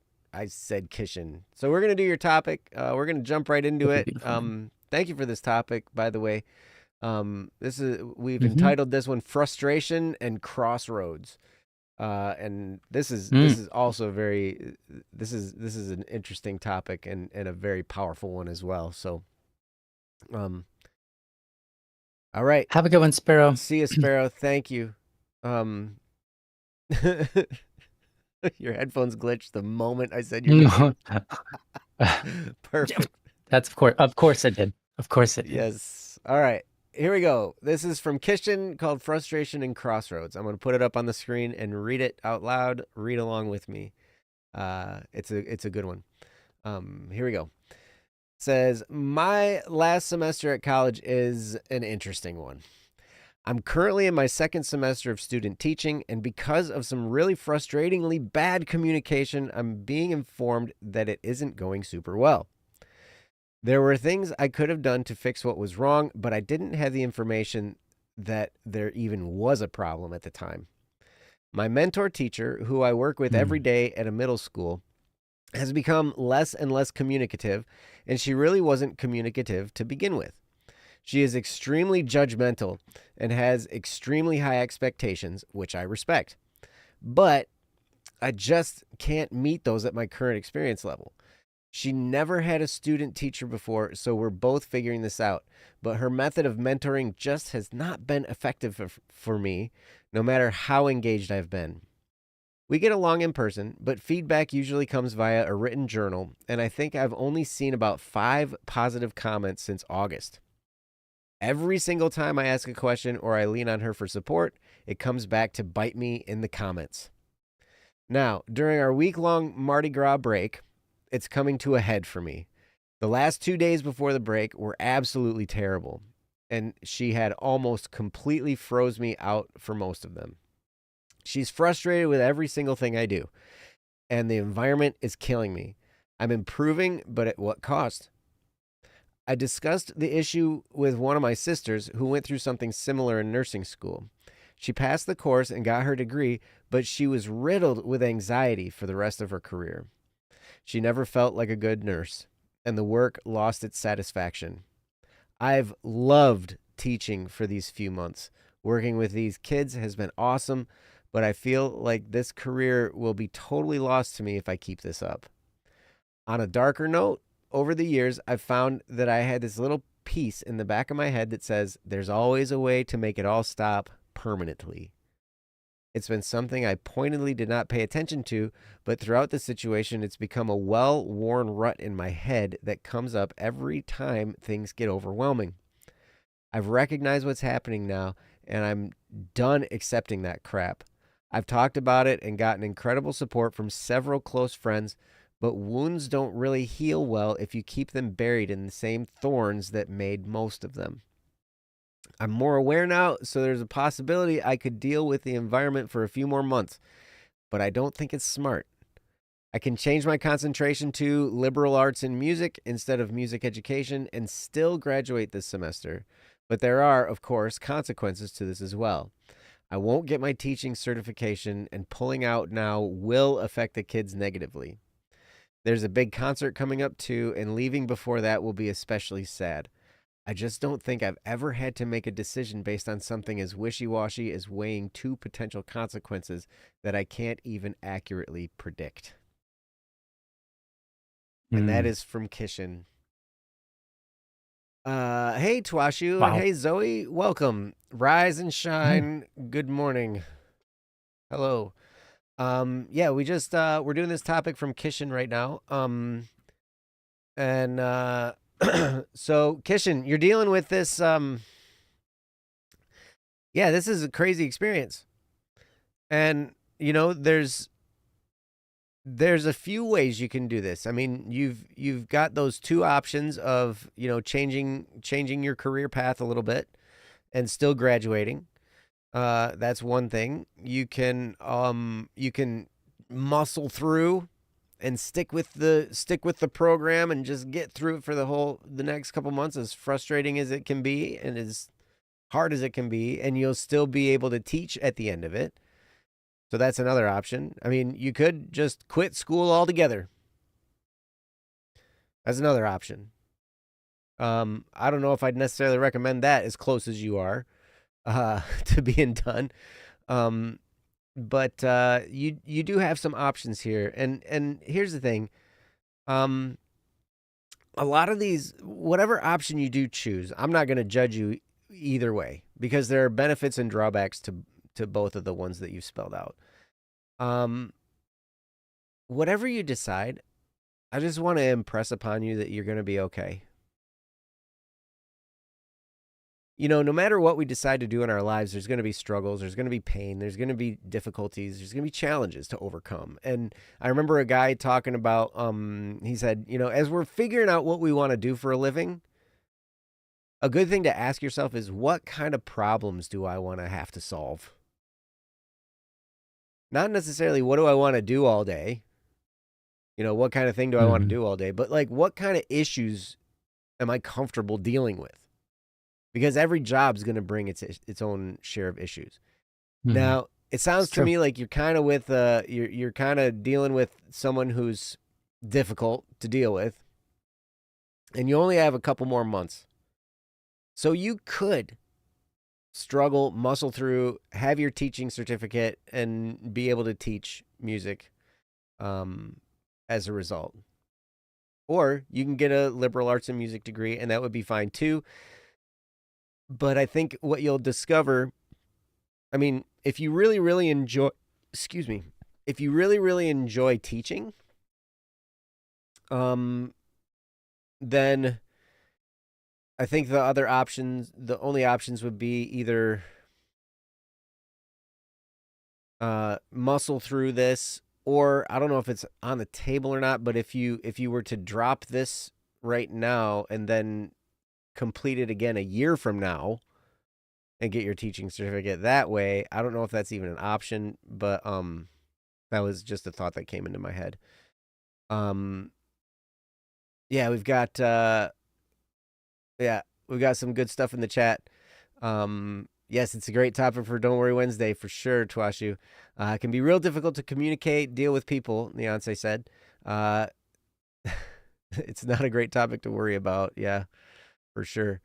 So Nyanza has some questions. What happens when you run into another person exactly like this? Are you going to change your career for them too? Oh, that's a good question. Neonsai says, I can't give super great recommendations, but I've definitely run into my fair share of these types of people. Running away can help, but it's not always doable. That's also true. Um, you know, the I don't know.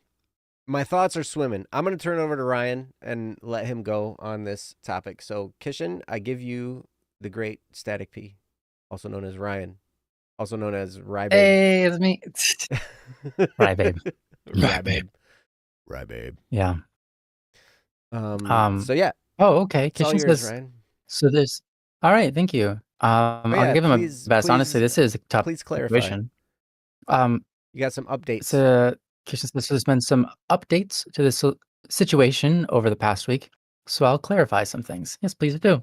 I don't know if you want me to talk over your typing because obviously that becomes difficult to listen. But I'll at least say this topic is pretty good. Has a lot of things that we in life we have to process things like this and make choices like this from time to time. And so it's good to figure out a mechanism you can rely on to discern and figure out how to weed your way through these things. And so maybe what we can work on is developing those mechanisms. You kind of just mentioned in brief, I would say in brief passing, but in brief passing, that is a phrase I'll use, that, you found a mechanism within yourself that you always have an out. You can just turn everything off permanently.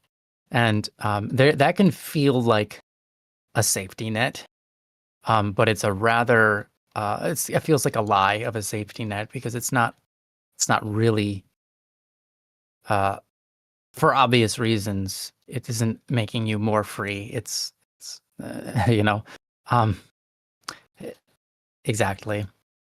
But anyhow, so you've said, number one, the two options are totally 50-50 for me. I am a jack of all trades, and I have other career paths besides teaching that I'm just as happy with.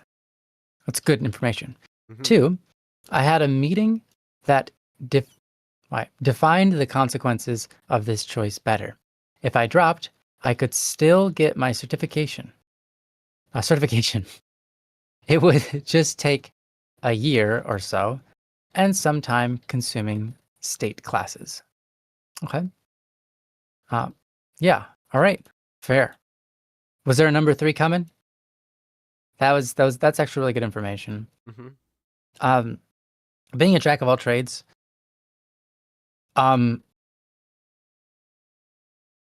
is an interesting thing. You know the phrase "jack of all trades," that people often extend to "jack of all trades, master of none."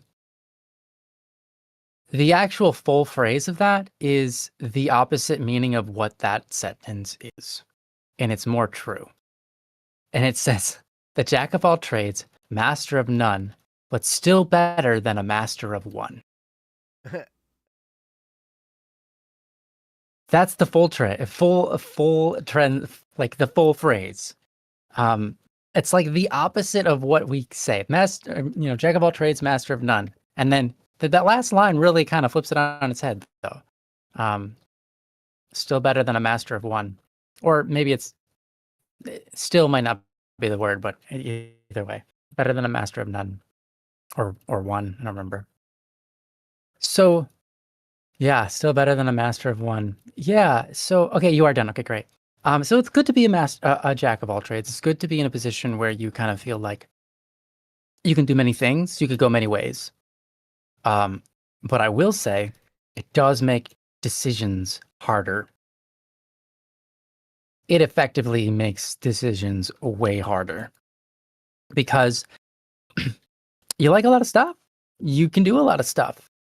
And then you have to make a decision about what you're going to be doing for quite a while. Obviously, you can always change what you're doing. No matter what option you pick here, Kishan, you know that you can change. You can reroute. even if you choose one option that doesn't end you up with a teaching degree or certification, um, you could get one 30 years from now. Honestly, is it going to be different? Yes. Is it going to be a couple extra steps and more time consuming when you start it up again? Of course. But is it an option? Yeah, it's still available. So just because you are faced with this decision now doesn't mean that whatever you choose is going to be forever. And I think that's always reassuring to know and helps clear our mind of the impending doom feeling. It helps clear our mind of the feeling of like, well, this is urgent and I have to make a decision now, and I am I am unsure and whatever. Like when you're in panic mode, it's really hard to make a good decision because you can't. It's really hard to see clearly everything that's going on. So I want to just first thing I have to offer you is a little bit of peace. That whatever you choose here, it's not like you're making one choice that's going to be forever. You're making a choice. It will probably be a part of the future. Of course it will be. But be at peace and know that there will always be choices to be made. And they can change and you can get out of where you ever end up if you need to. I know more people than I, let's see, hold on. Far more than half of the people I've met and watched live their lives have changed their careers many times. Some of them have even gone back to school for doing so. Some of them haven't gotten to pursue the career they truly wanted. So in their 30s, they started going back to school. And because they tried a couple of things and learned that, what they liked and what they didn't like. And then they kind of was like, okay, I'm going to make this decision. And they were in their 30s or like late 30s when they decided, I'm going to go pursue this other career. Some people start pursuing the career when they're like 50 years old. And they get super rich and famous. It's like, what the heck? So they had to struggle through the first 50 years of their life, man. Yeah. Yeah, that's true. That's true. But my point is, you aren't in a position where whatever you decide, you're stuck with forever. So be at peace. Because peacefulness and pursue the peace. I think that's good. Peacefulness will help guide your decision making with a little bit more clarity, I think, and that's important. You said that Beyonce hit the core of it. Do I run away the first time in my life, or do I take the hit? Right. And I think that's a really important question, honestly. The way that you said it in here kind of made me feel the same way Beyonce was expressing. It sounds like this person is very difficult to work with. They might not be evil, but they're just difficult to work with. And their feedback is awful and it's stressing you out. And you're asking, is the mental stress worth it? You've got things, undermarkings of, what do you call that? Unaliving tendencies popping up as you're talking and you're breaking down this stress of constant negative feedback and weak communication while you're trying to pursue something that you want to do. And it's difficult. And it's trying. And so I think it's natural for an onlooker, outsider to look at this and say, well, yeah, the mental stress that you're experiencing isn't worth the career. That could be true.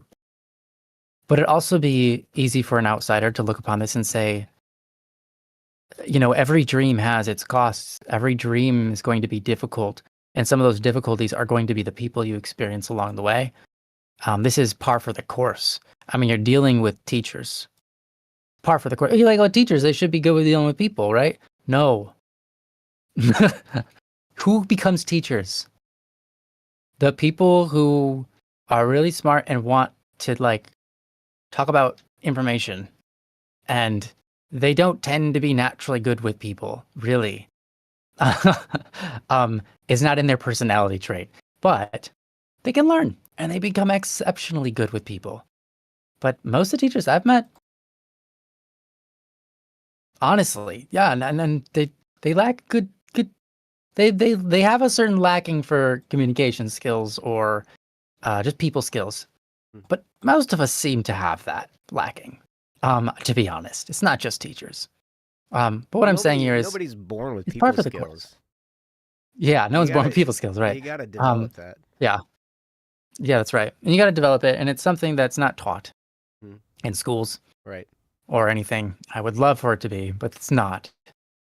And it's like if you're going into a schooling system to teach, and they don't teach people skills, it's like you can't expect the teachers to have good people skills if they don't clearly recognize the value of it enough to teach it. Then again, it's not their fault that the school systems are run by outside forces, which just don't have programs, and they don't even think about having programs for people skills. Regardless, so you get every mix of kind of person, and you got stuck where you're at. So yeah, so true. Basically, all teachers I know are band kids, personality-wise, whether they're in band or not. Yeah. So, anyways, the point is, it's expected. It's expected to experience this, and I'm not trying to say that what you're facing is just blasé. It's like nothing. I'm trying to say that these challenges are expected whenever you pursue anything. And I'm not trying to say just because it's a challenge, obviously you should just go for it and conquer it. Because sometimes things get in our way because something in our life is telling us to look at that thing and figure it out and fix it. Right? So in some cases, you can make up for the lack of communication skills in other people, and sometimes you can't. It really depends on the person. If they're like, sometimes you have enough charisma and emotional intelligence and personality and people skills to kind of bring out something out of someone. But sometimes even with all that, you just can't. There's nothing you can do. And so you can try, but there's never a guarantee. But maybe this is a position or a particular situation in your life where the reason it's challenging is because it's trying to bring something out of you that you need a little bit extra of. And that is the ability to communicate with people who can't communicate with people. Because you're going to be running into that a lot. So there's maybe an opportunity there for you. But again, if this is willing to stop you in your tracks and make you consider other roads, maybe there's something inside of you that wants this to stop you. Maybe there's something inside of you that's been looking to be stopped. Possibly. Because there's something else in your mind that you'd be willing to give this up for. That's why this is really important to discern. Not because it's going to determine the future for you, but because it requires the mechanism in your brain that's currently missing to figure out how to discern things like this. And developing that mechanism is going to shape your life for the better. It's a more important key role in the future of your life than whether you get a degree, a certificate, pursue whatever. Like, you could pursue anything, but this foundational mechanism for discernment and understanding what it is in you that's making your thoughts happen and trying to lead you and guide you, understanding that, that's going to shape all of your life and all of your decision making. And that changes things. So, now, am I saying I know the mechanism that's missing? No, I'm not. I don't know the mechanism. I don't know what that mechanism is going to be for you. But I think there's something in you trying to guide your decisions here. And you have to confront it. And you have to be the one to make the decision here. Obviously, we could pool everybody and run a poll and see what we think you should do. But I wouldn't recommend that for making decisions in your life, especially ones that are weighty as this and even more in other cases throughout your life. So discernment is huge. And in fact, prudence is a virtue. Prudence is a virtue. Prudence is heavily, heavily, heavily underrated. Sloth is a vice. And sloth, here's the thing. People think sloth means being lazy. But that's not the real definition of sloth. The definition of sloth is more like you could be doing something good, but you're choosing not to. You're instead choosing to pursue something totally irrelevant to good. That's slothful. Slothful isn't just procrastination or being lazy. Slothful is when you have a good option in front of you to do a lot of immense good in this world, and you're looking at it, and you're unable to decide you're going to do it. Because, I kind of want to eat another meal, and I kind of want to just play this game. Or, you know what? I kind of just want to do this other kind of work because it's like where I'm stuck at, and I don't see a way forward without doing this work. So I'm just going to keep doing this. I'm not willing to take the risk of dropping my job for a different job, even though I see that other job could be more fruitful. Sometimes we're stuck in a position where we can't escape because we're slothful, not because we haven't developed the virtue of prudence, right? Being slothful is just a lack of prudence. It's being a slave. It's interesting because many times being slothful, everyone just, says it's like being lazy. But it's something way different than that. It's way more. Prudence is identifying the good so you can pursue it. Prudence is having the courage to pursue the good. Prudence is incredibly important when it comes to discerning. Prudence is one of the most important skills or virtues. That's why it's a virtue, right? There aren't very many of those. We classify a number of them, but all in all, there's a lot of good qualities in human beings. But virtues, we have a couple of names for them, and so prudence is about identifying, recognizing, noticing the good, and deciding going to take action on it and following through with that, having the courage to do so. And sometimes in life, we're stuck with two decisions and we don't know which one's the good. We can't see it. I will say that sometimes in life, both options are good.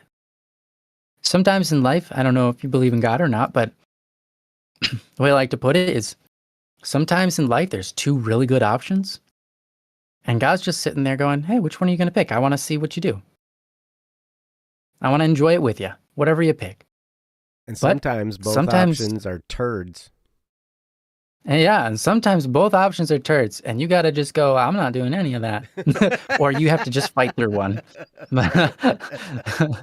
Yeah, sometimes that's true. Sometimes you're just trying to pick between two options, and you're just like stuck there because you're like, oh gosh, which one do I pick? They're both horrible, or they're both good. I don't know, but maybe they're actually bad. You know, you don't know because you can't see the light. You can't see because you don't have an eye for the light. You can't see the light because you don't have an eye for it yet. And my point of this is, I think what you need, instead of for me to try to tell you or point you in the right direction, because I don't know. I'm not in your shoes. I'm not in your life. I'm not experiencing what you're experiencing. I don't know what you have set out for your life. The kinds of goods that you believe in, the kinds of goods that you believe in, that you can do, that you believe in yourself to be able to do. What do you have faith in?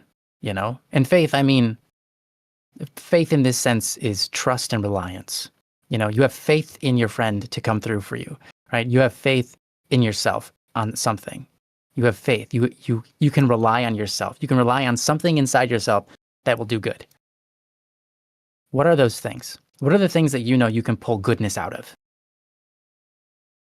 Apply yourself there.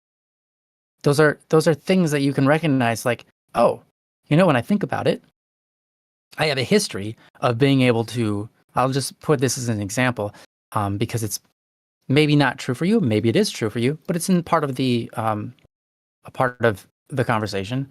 So maybe you have a history of being really, really capable and good with people and able to pull the good out of them through your conversations, through communicating, through your interactions with them.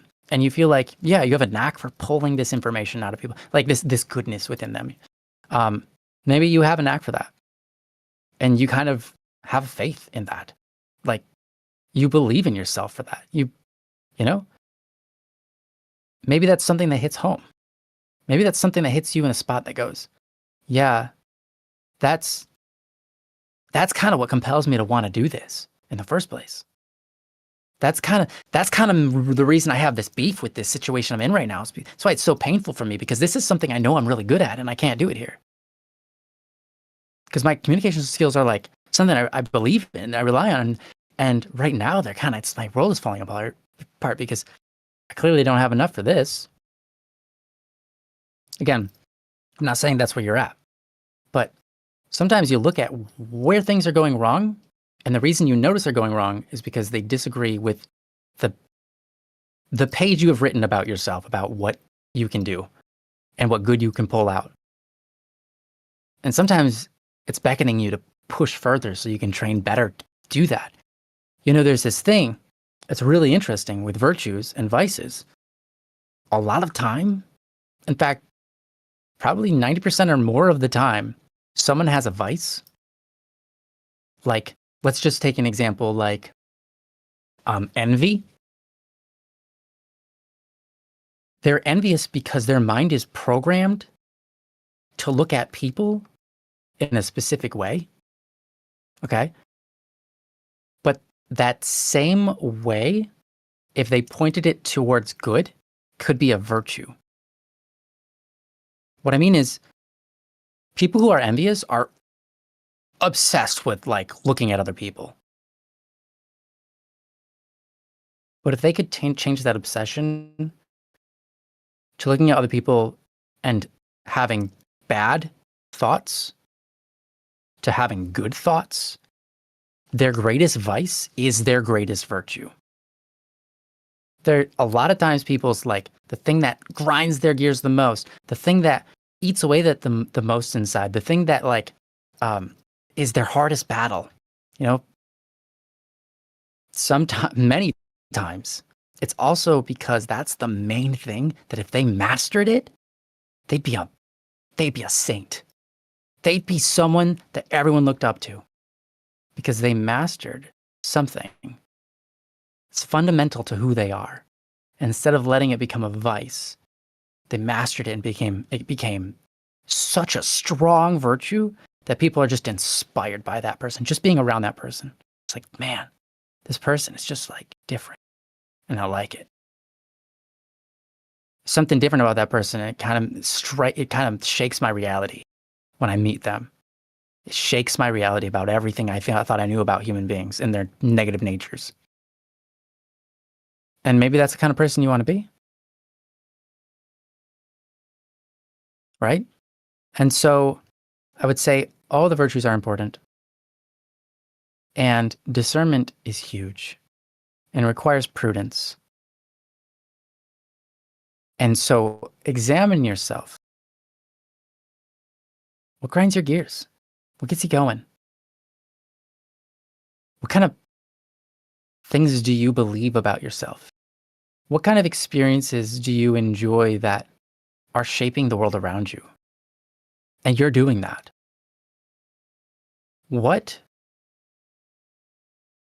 Don't just ask like what you're looking for out of life, because that can be really confusing because we're looking for a lot.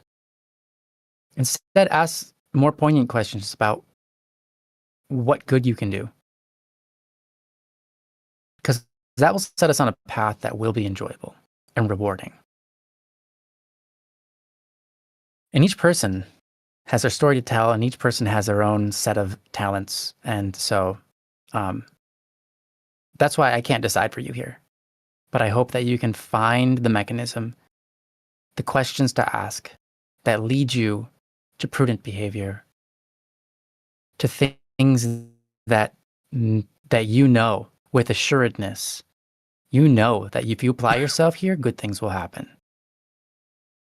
And there's just this feeling of like, oh yeah, I know that. That's why I'm doing it. And if we can get you there, that would be life-changing.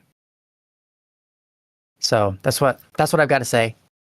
That was a really long time. I'm sorry, I talked forever. But yeah, totally. I hope forever. It was helpful. Oh, sorry. No, it's not forever. You're half fine. of forever. Oh my gosh. Yeah, that's from like when I was killing the dinosaurs, like, man. Yeah. Talking that whole time. Yeah. I'm not talking for that long. Yeah.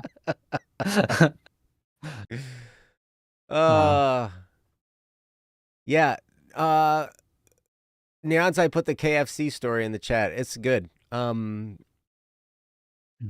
inspiring that a 14-year-old could tame the crazy old man like that. That's pretty cool.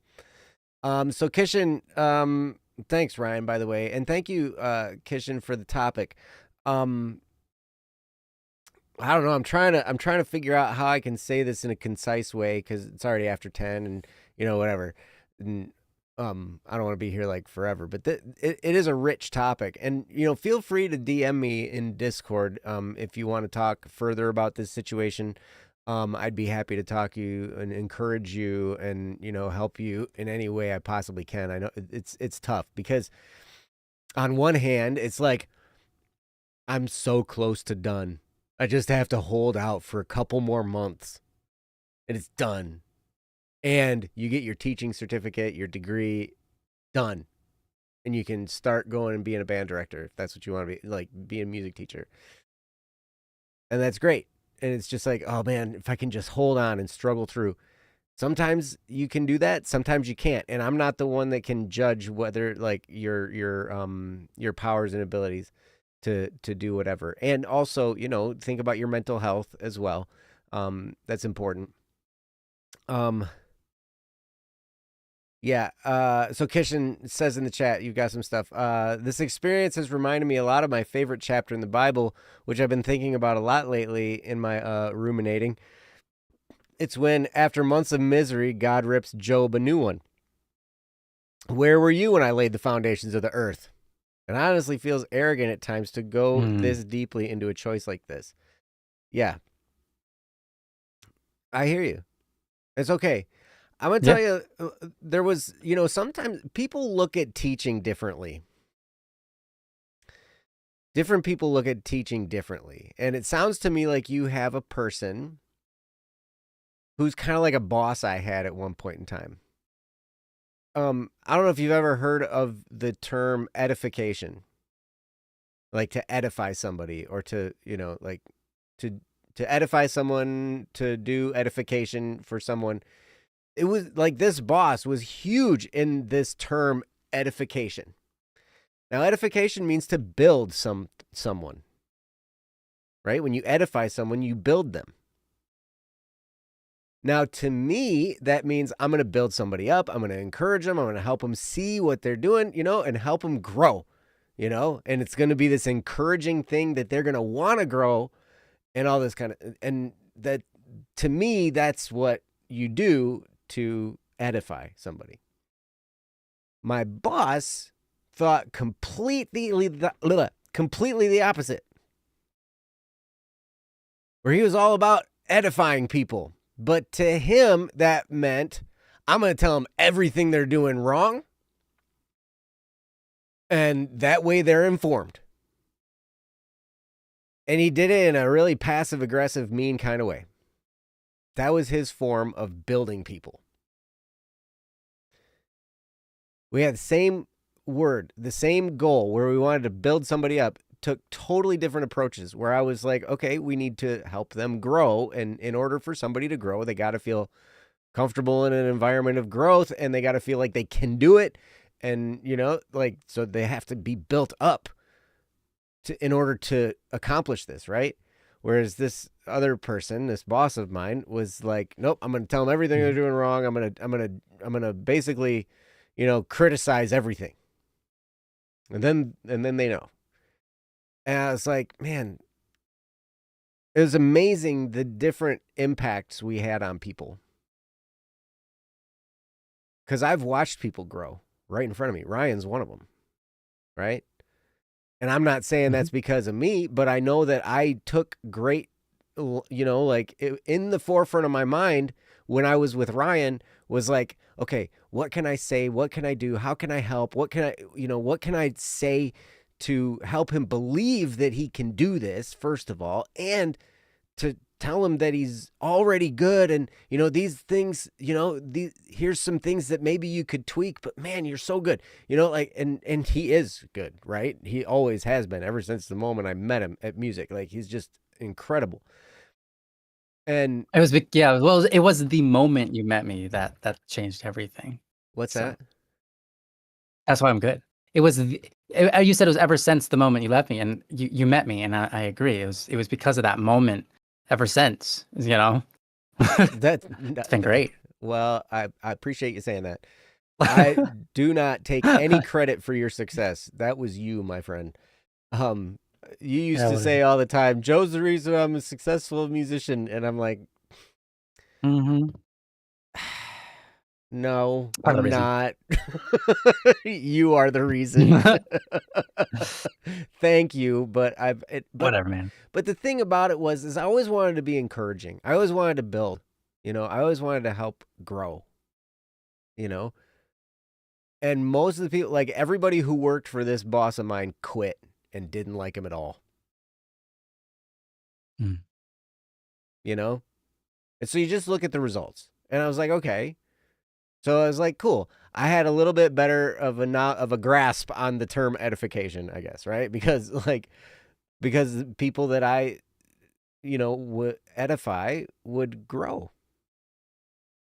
and I could watch it, and it was great, and I could feel like it was encouraging to me to watch people grow, and to watch them light up, when I'd talk to them, and to see them, like their eyes would. Like they'd smile and they'd feel good, and then they'd go off and perform and do something great. And I'm like, this is awesome,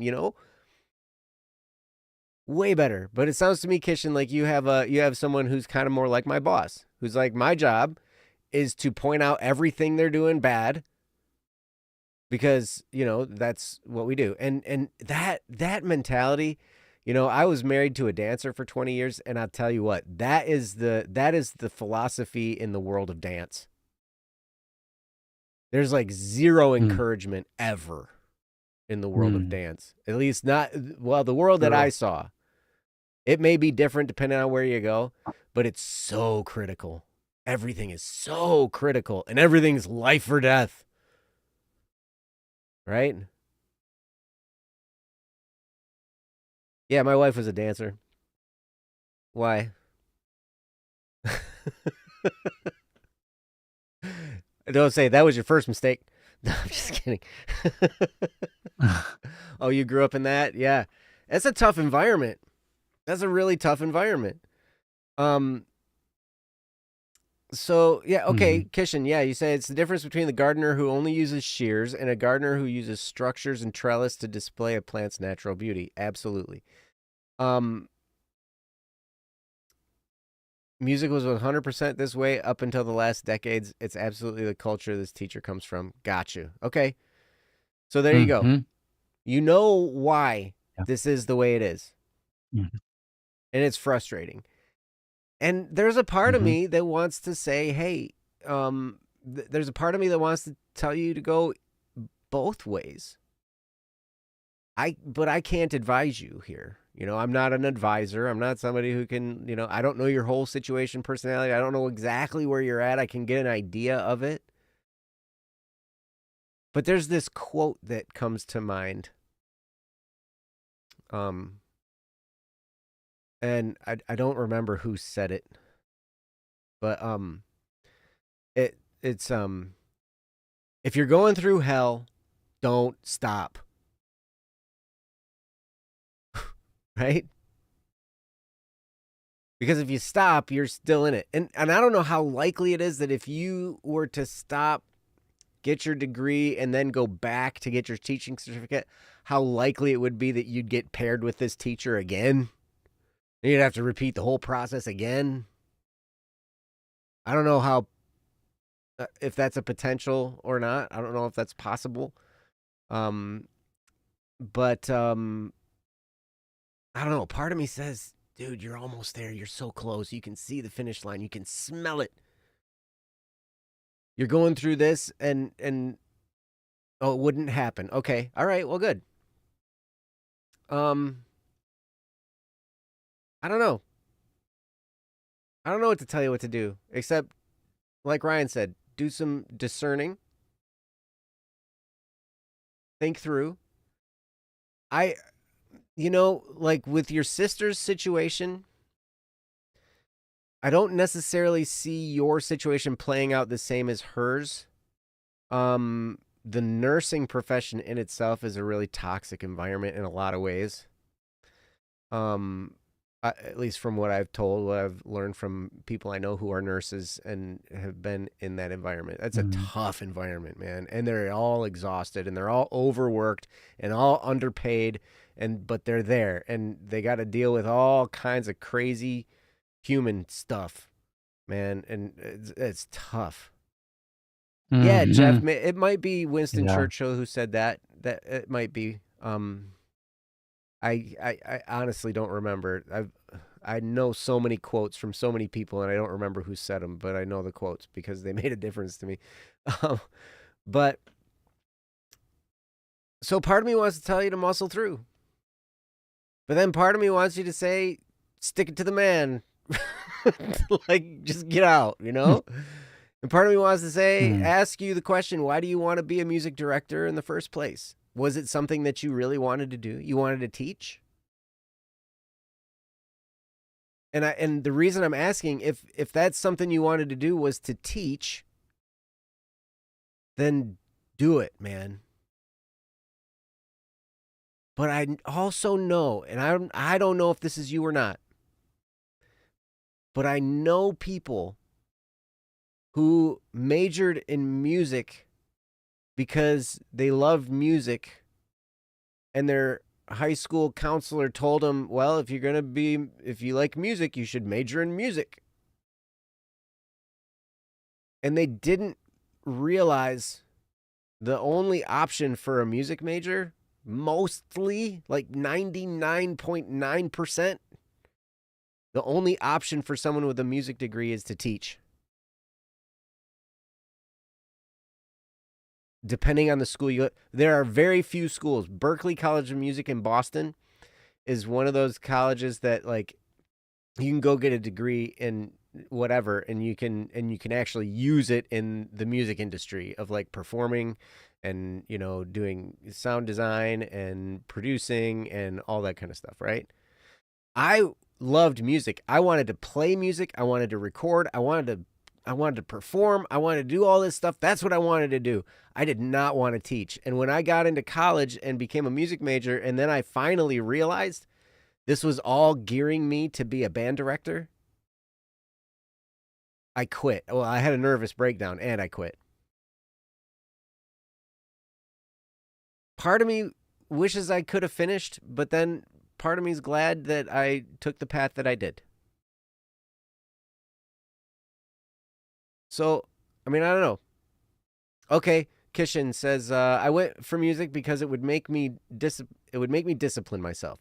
I went for education because I was homeschooled and it would be the absolute most difficult path I could take. LOL. Okay, so you just like challenges. If that's who you are, I'd consider sticking around and sticking it out and taking the hit.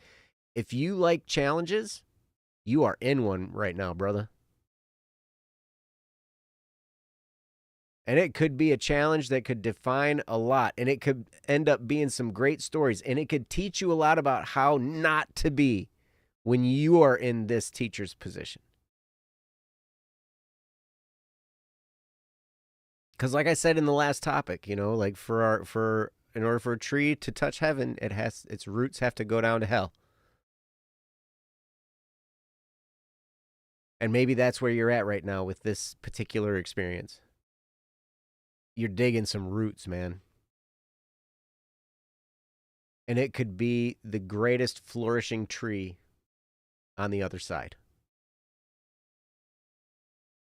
But I would never recommend you sacrificing yourself to the point of becoming suicidal or and ending up with a lot of mental problems because of it.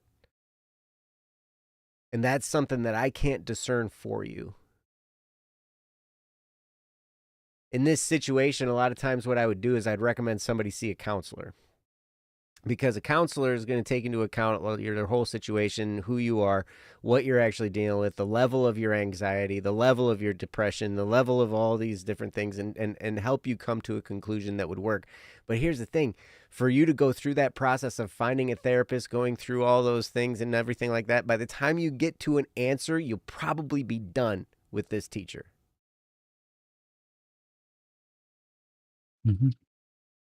Because these things take some time. So in this case, I mean, it's going to be a little bit of a self-reflective journey where you're like, okay, where do I stand with all this?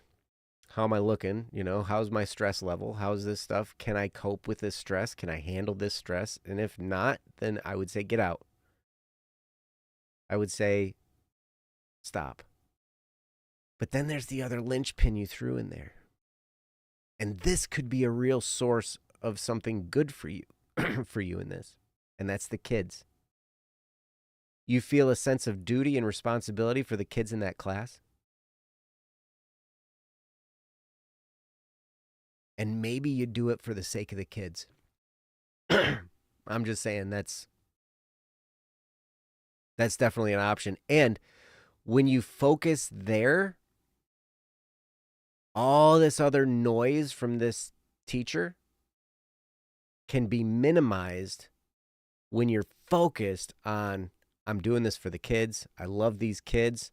I want to help them have a great show. I want to help them have a great performance. And I'm doing this for them. And all the noise she makes in her little journaling gobbledygook, it can get kind of set aside. It can kind of get quieter in your mind. Because you can focus on, I'm doing this for the kids. I'm helping these kids. Because there's another saying. I don't remember who said this either. But a dog in the hunt doesn't know it has fleas. And what's that mean? That means when you are so focused on your purpose, when you're so focused on your goal, and in this particular case, it could be getting these kids through to the end of this. When you get so focused and that becomes your determination, all these other little things, you won't notice you have fleas. You won't notice the flea of this teacher and the journaling stuff and the criticism and the constant, bad press and all whatever. That stuff can get really, really quiet when you focus on the good purpose that you have in doing this. And I bet you could do it. I bet you could handle it if you can put your focus there. Now, sometimes we can't. Sometimes it's just too loud. Sometimes it's too much. Sometimes we go through stuff and it's just too hard. And I get that. I've had to make those tough decisions too in different areas.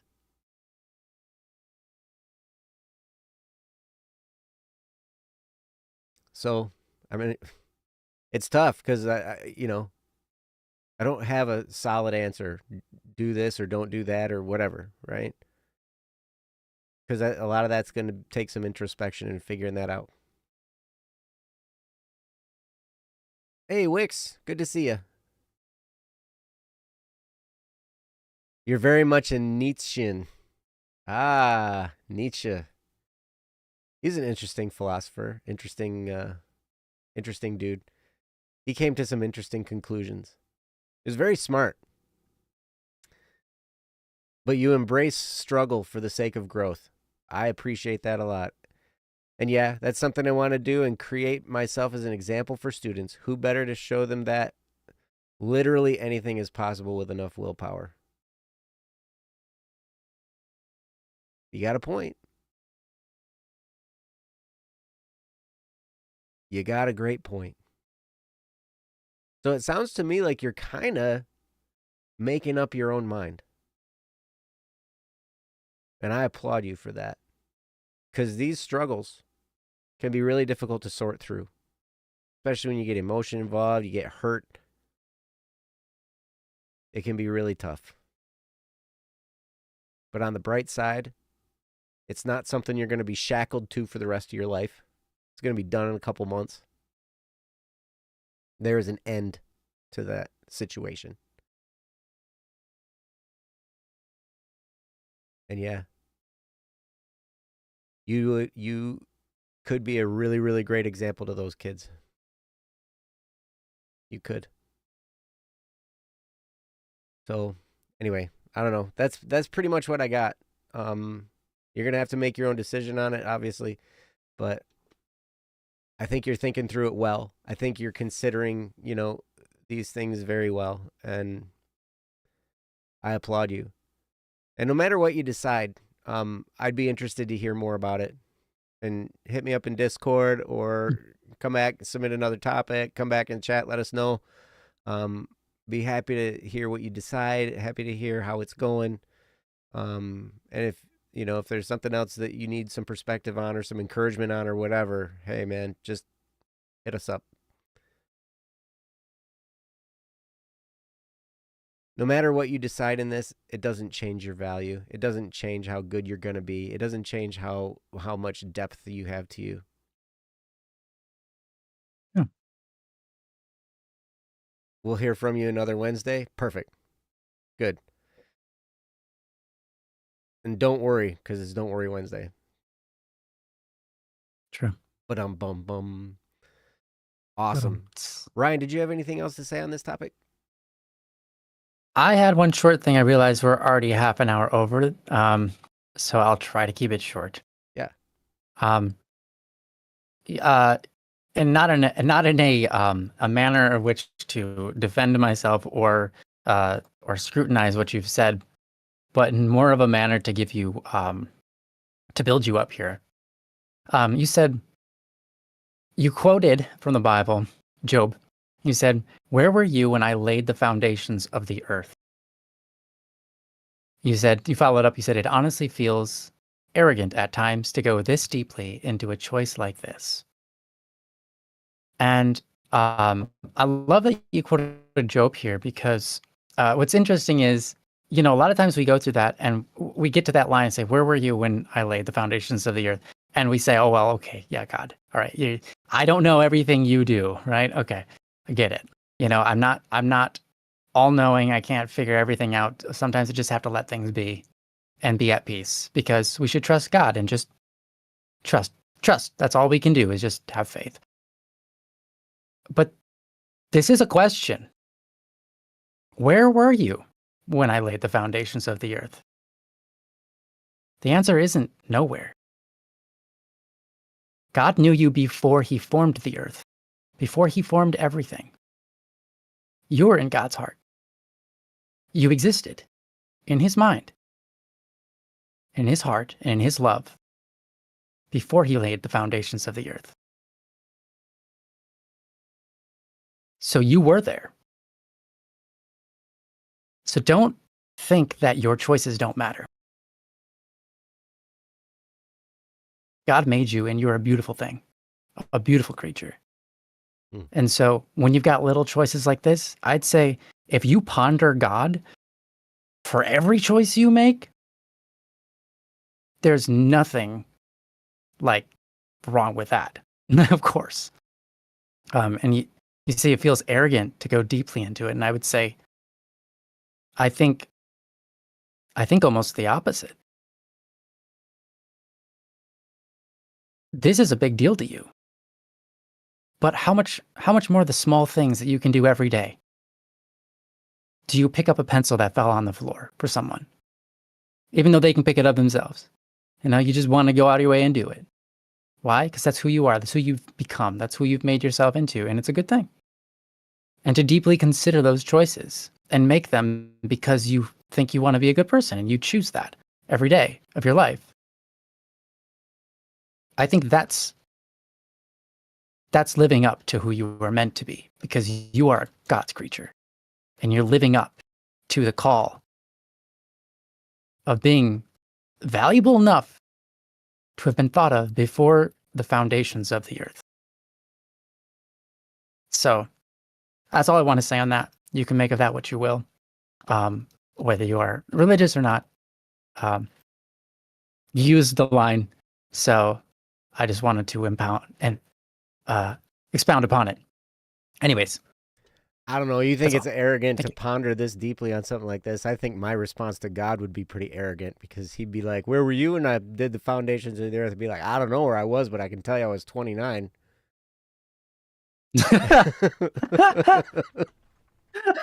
Wow, what a punchline.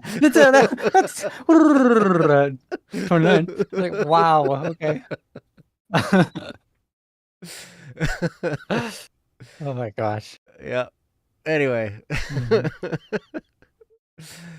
Thank you, Kishan. And my best wishes for you in this as you discern this. That's a wrap, kids. Yeah. Thanks for the topic. Thanks for listening. Thanks for writing to us. Well, close to it. Yeah, it all comes back. It's perfect. That's great. Oh yes. All right. Thank you all for being here in the chat. Thanks for all of your comments and your wisdom and your helpful stuff and your fun stuff and everything. We love you guys, and we love doing this show on Wednesdays with you. We're looking forward to next time, which will be here next week.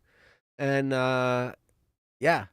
And yep, as Saule said, we're not professionals. Information we give is not a substitute for professional advice. We're just trying to give back and support you as you're supporting us. And that's absolutely true. You want to send us a topic, go to don'tworrywednesday.com. You can click the link that Saule put in the chat right there, and it'll take you there. Fill out the form, and we would be happy to do your topic. And then, yeah, other than that, I guess we will see you next time right here on YouTube on Don't Worry Wednesday, and it'll be great. We love you guys. Take really good care of yourselves and those around you. Yeah, Saule just posted the link 2 more times. Thank you, Saule. Thank you, Saule. You're the best. You're a hero. Yes. We love you guys. We'll see you next week. And take care of yourselves. We'll see you. Bye-bye. Bye.